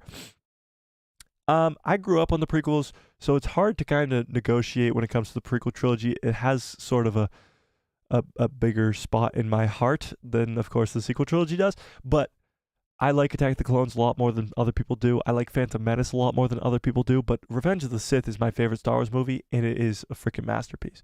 So, yeah, it's not even close. Yeah. Supposedly, Jason Solo is Jason Syndulla. I don't know if they'll do that. I hope they do, because I want to see Darth Caedus, and I want Jason Syndulla to fall to the dark side, but we'll see. Avid says that doesn't even make sense. What doesn't make sense? RR Brick says, if someone... Oh, the Jason Syndulla, Jason Solo thing. Jason Solo is an incredible character, So making Jason Syndulla Jason Solo will be really tough to do because Avid, I can clearly tell you're an avid lover of those Legends novels, and I'm right there with you. What I think of it as, and let me put this into perspective because we're talking about Kevin Feige today, and it's kind of like hand in hand here. Kevin Feige took the MCU, right? The Marvel Cinematic Universe. It's cinematic because it's on the big screen. It's not the same as the comics. Sorry, guys, this cold is fucking pissing me off. I hate it. I hate it! So we took the Marvel characters, Iron Man, Captain America, Thor, all of them, Spider-Man. He took all those characters, brought them the story that already exists, much like Heir to the Empire already exists with the characters like Thrawn and all others, takes the characters that already exist and creates a live-action version that's different than the comics. That's pretty much the same thing that's going to happen with the Heir to the Empire. They're taking the source material, characters from the source material, and turning it into their own live-action version. Now, it's not going to be the same as Legends, so a lot of Legends fans are going to be disappointed, and that makes sense. But think of it more as the MCU to the Marvel Comics. As MCU is different from Marvel Comics, as Infinity War and Endgame, the Infinity Saga is different than the Infinity Gauntlet Saga in the comics. The canon version of Heir to the Empire is going to be different than the Legends. There's going to be same attributes like Thrawn taking over the galaxy, Luke, Leia, and Han trying to stop him, but characters like Ezra, Ahsoka, and others, Mando, Grogu, that weren't there in Legends, they're kind of replacing Jason Solo, Joruus Sabaoth. I've tried to make a kind of comparison between somebody and Din Djarin. Can't really think of any, but there's some like substitutions and different characters, you know, if that makes sense, because he isn't related to Luke Skywalker. That's true, Avid, but it would be a different storyline for him. It would be definitely a different storyline for him. R.R. Brick says, if someone who is not Force sensitive dies, what happens to them? Like Han Solo or Padme? Well, they become one with the Force, but their existence disappears. So Han Solo showing up in Rise of Skywalker isn't Han Solo. It's Leia appearing before Ben Solo as his father. It's not Han Solo. You know? If that makes sense. Like Han Solo, Padme, non-Force sensitives, they become one with the Force, but their like consciousness or soul, whatever you want to call it, disappears. It's gone forever. It's not like they can become a Force ghost if they trained hard enough. You know, it's not like that, you know? Great question, though. Anthony says, Mike, some have theorized that a crazed former Jedi from Star Wars Fallen Order could replace Joruus Sabaoth. That some was me. Just kidding. I think it was Cat's Paw who came up with the theory. But yes, yeah, Joruus Sabaoth could be the crazed Jedi from Star Wars Jedi Fallen Order. I believe his name is Taron Malicos. Taron Malicos didn't die in the game. He survives, and he could be a canon replacement for Joruus Sabaoth for sure. For sure. Cole says, you were totally right. The prequels grew on people who didn't originally like the movies so well because stuff like the Clone Wars helped the continuity? Sure. Feeling good and right. Oh, continuity. From feeling good and right. I feel the same can happen with the sequel trilogy.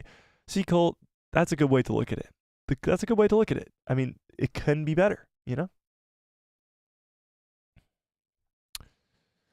Cat Paul says, I don't really see that happening with the sequel trilogy. I just don't. And I understand both perspectives. I really do. The sequel trilogy can be made better for some fans by like a Clone Wars-esque story, probably in live action though. And for some fans, it just can't. Some fans hate the prequel trilogy. Some fans hate the original trilogy, but love the other stuff. Like there's every fan's different, of course. But we'll see. Avid says, if they do that, then I'm not interested. I don't like Filoni's fetish with his own characters. Ahsoka is also pretty bad, so I'd rather not get any more of his awful writing. Oh, damn, that's going hard.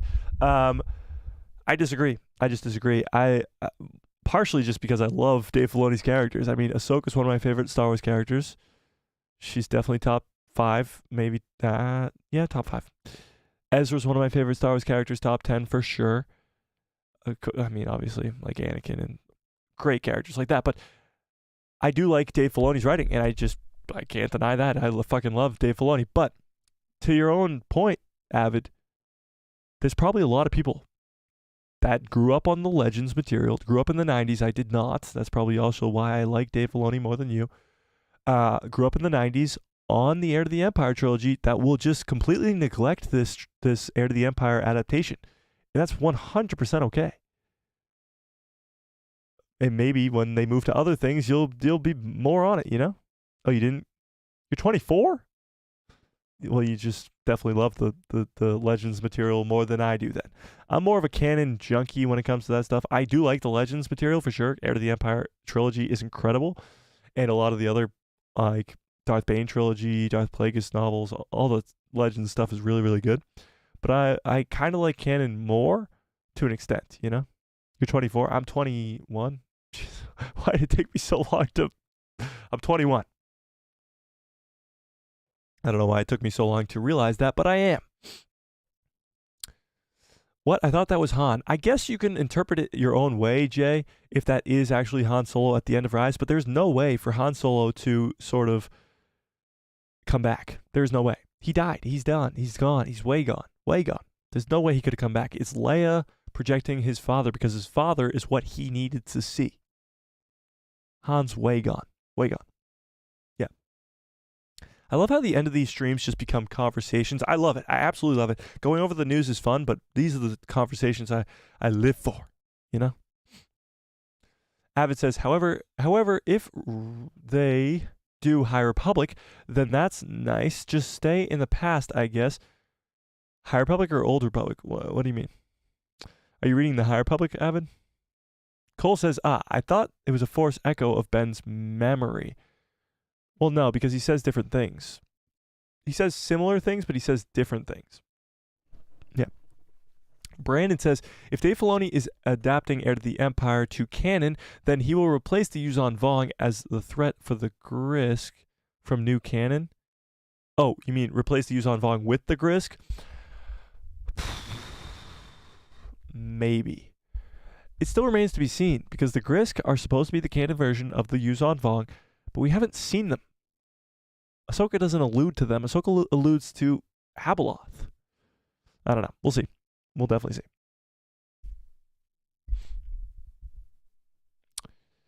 R.R. Bricks says, so could Force Ghosts commune with dead people? Yeah, I'm guessing. I mean, they're in the afterlife. There's some sort of afterlife, I'm sure, where they can talk to the people that they remember, you know? I don't know. I really don't know. Cat's Paw says, yes, I do also. I'm just pointing out that to Avid that it's just a theory out there. I think they would be a big time jump in the story if another Ahsoka series that would see Ezra training Jason. I would love to see Ezra training Jason. I'd love to see Jason turn to the dark side, honestly. It's worth noting that Lucas and Filoni intended to include the Yuuzhan Vong in the Clone Wars, but Disney. What?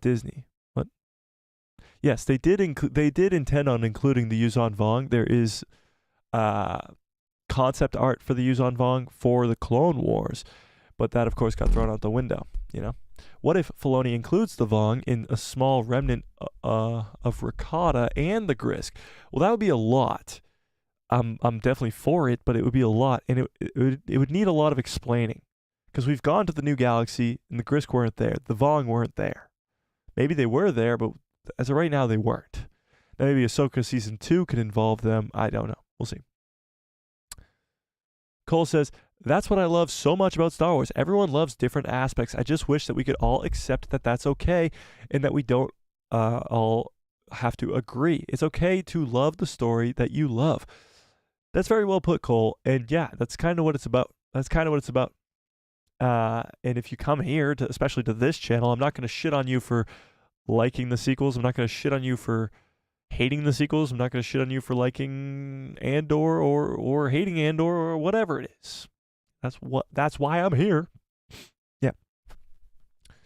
In a post Last Jedi era, it is a tough thing to ask to have people be accepting.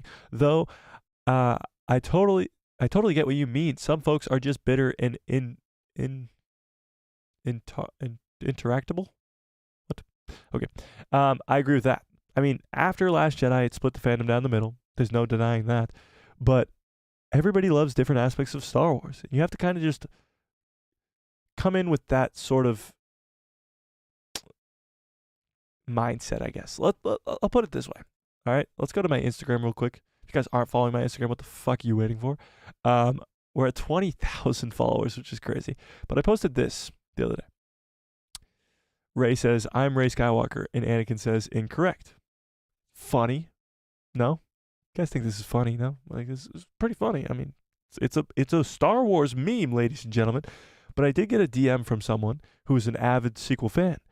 And I won't put them on blast or anything, but they said, like, I thought you weren't supposed to be toxic or something. I was like, but it's a meme.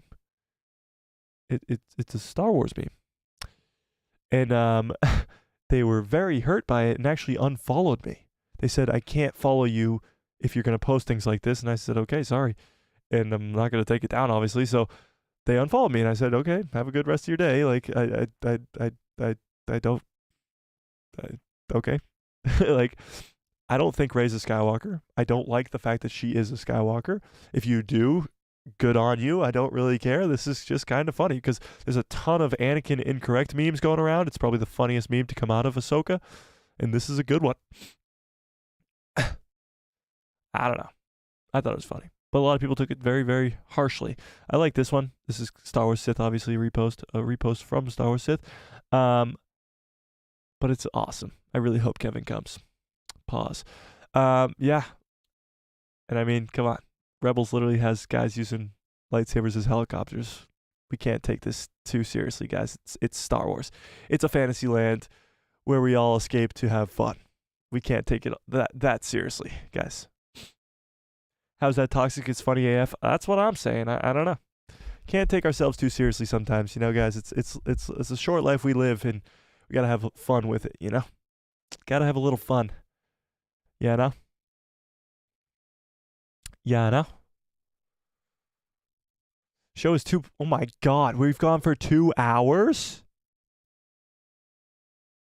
Jesus Christ. I did not realize we went that long. That's crazy. Holy crap. Last time I looked up at the thing, it was like 32 minutes. That's crazy. That's crazy. All right, let me catch up on some chats then. Jay says, good night, Mike. Going to bed now. Good night. Have a great rest of your stream. Great stream as always. Like I can read it after 10 o'clock, I guess. Thanks, Jay. Have a great rest of your night. Anthony says, Peridia equals the Vong and the ricotta. The unknown regions equals the Grisk and other wonderful treats. Interesting. That would be cool. The Grisk are already in the galaxy. The Vong are in this new galaxy. That would be cool. Yeah. Avid says, the way they killed off Han and Luke was so distasteful that I don't think the fandom will ever just look past that. Making a Rey movie as the first movie since the vandalism, and it will probably flop. And Star Wars isn't that popular with the young kids as it was for our generation. I don't know. Well, it's definitely not as popular like in mainstream media, you know? So like not a lot of fans are like, oh, let's go. Like Marvel probably has been over the last couple of years. And it's definitely not kind of catching children's attention. If that's kind of, yeah, what you're getting at. Yes, for sure. But, and the whole Luke and Han's deaths are tough to get over for sure. But you still got characters like Grogu that bring in a lot of younger fans. Grogu is everywhere. Look down, he's on your shirt. He's everywhere. He brings in a lot of younger fans. But yeah, we'll see. Anthony says, the twist that would have been the Yuzon Vong would not have been able to block the Force. They would have had some other unique ability, but not that. Interesting. I had fun before they showed a sword through my favorite character's chest in the first movie. Shoved a sword. Yeah, I mean, killing Han off that early in the way that they did, a lot of fans can't get back from that, you know? Cat's Paw says, then they probably shouldn't follow me either because I liked the meme and I agree with not liking Rey being a Skywalker. Most of the theater went boo when they decided those choice of words after she said that. Yeah, it's not the best line ever. I'm Rey Skywalker. It's actually pretty bad. But some people just have very strong opinions about the sequel trilogy, and that's good. I mean, let's be honest, guys. 20,000 followers on Instagram. Missing one is not going to be the end of the world, and I'm not going to stop posting funny Star Wars memes because of it. With that being said, I appreciate every 20,000 of you that do follow me on Instagram, so don't unfollow me. Because the Star Wars memes are funny, and they're still coming. And all 20,000 of you, if you're watching this now, should subscribe to this channel as well, so we can get 20,000 subscribers on the YouTube channel. Come on, people. Avid says, yeah, Marvel is definitely what Star Wars was for our generation. Yeah. I mean, getting the prequel trilogy and then going right into 6 seasons, I guess, 6 seasons of Clone Wars, that's what kids grew up on. And now kids right now just don't. Like, they're not growing up on the Bad Batch. Most kids aren't watching that, you know? But yeah, I agree. All right, I think I'm going to get on out of here. I did not realize we went for 2 hours and 11 minutes. That's a long stream, especially for me having a cold and losing my voice completely. I'm probably going to wake up tomorrow and be like, not being able to speak. So we'll see. We'll see where we go. Yeah, for sure. All right, I think I'm going to get on out of here. Great stream as always. Salty nut roll. I love it. I love it. I'm loving it. Salty nut roll is the greatest Darth name I could have asked for, so I really do appreciate the people who dubbed me Darth Salty Nut Roll. I really do. All right, smash a like on this video if you liked it. Hit subscribe and hit that bell so you get notified every time I post a video. And my pretty face will show up on the recommended feed of yours. Very fun discussion. I agree, Tony. It was a fun one today. From Kevin Feige to Palpatine to the sequels to everything. It was a lot of fun. Huge shout out to Avid and RR Bricks for becoming new subscribers, I believe. Yeah. And may the Force be with you. Always, always, always. Hit it.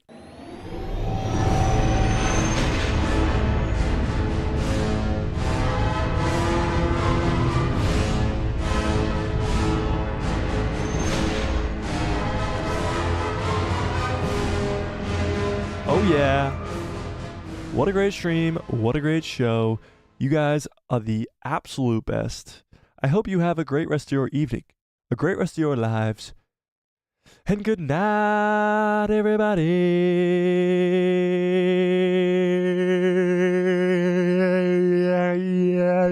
Yeah. Whew. Wow. Somehow I kept my voice for 2 hours. And good night, everybody.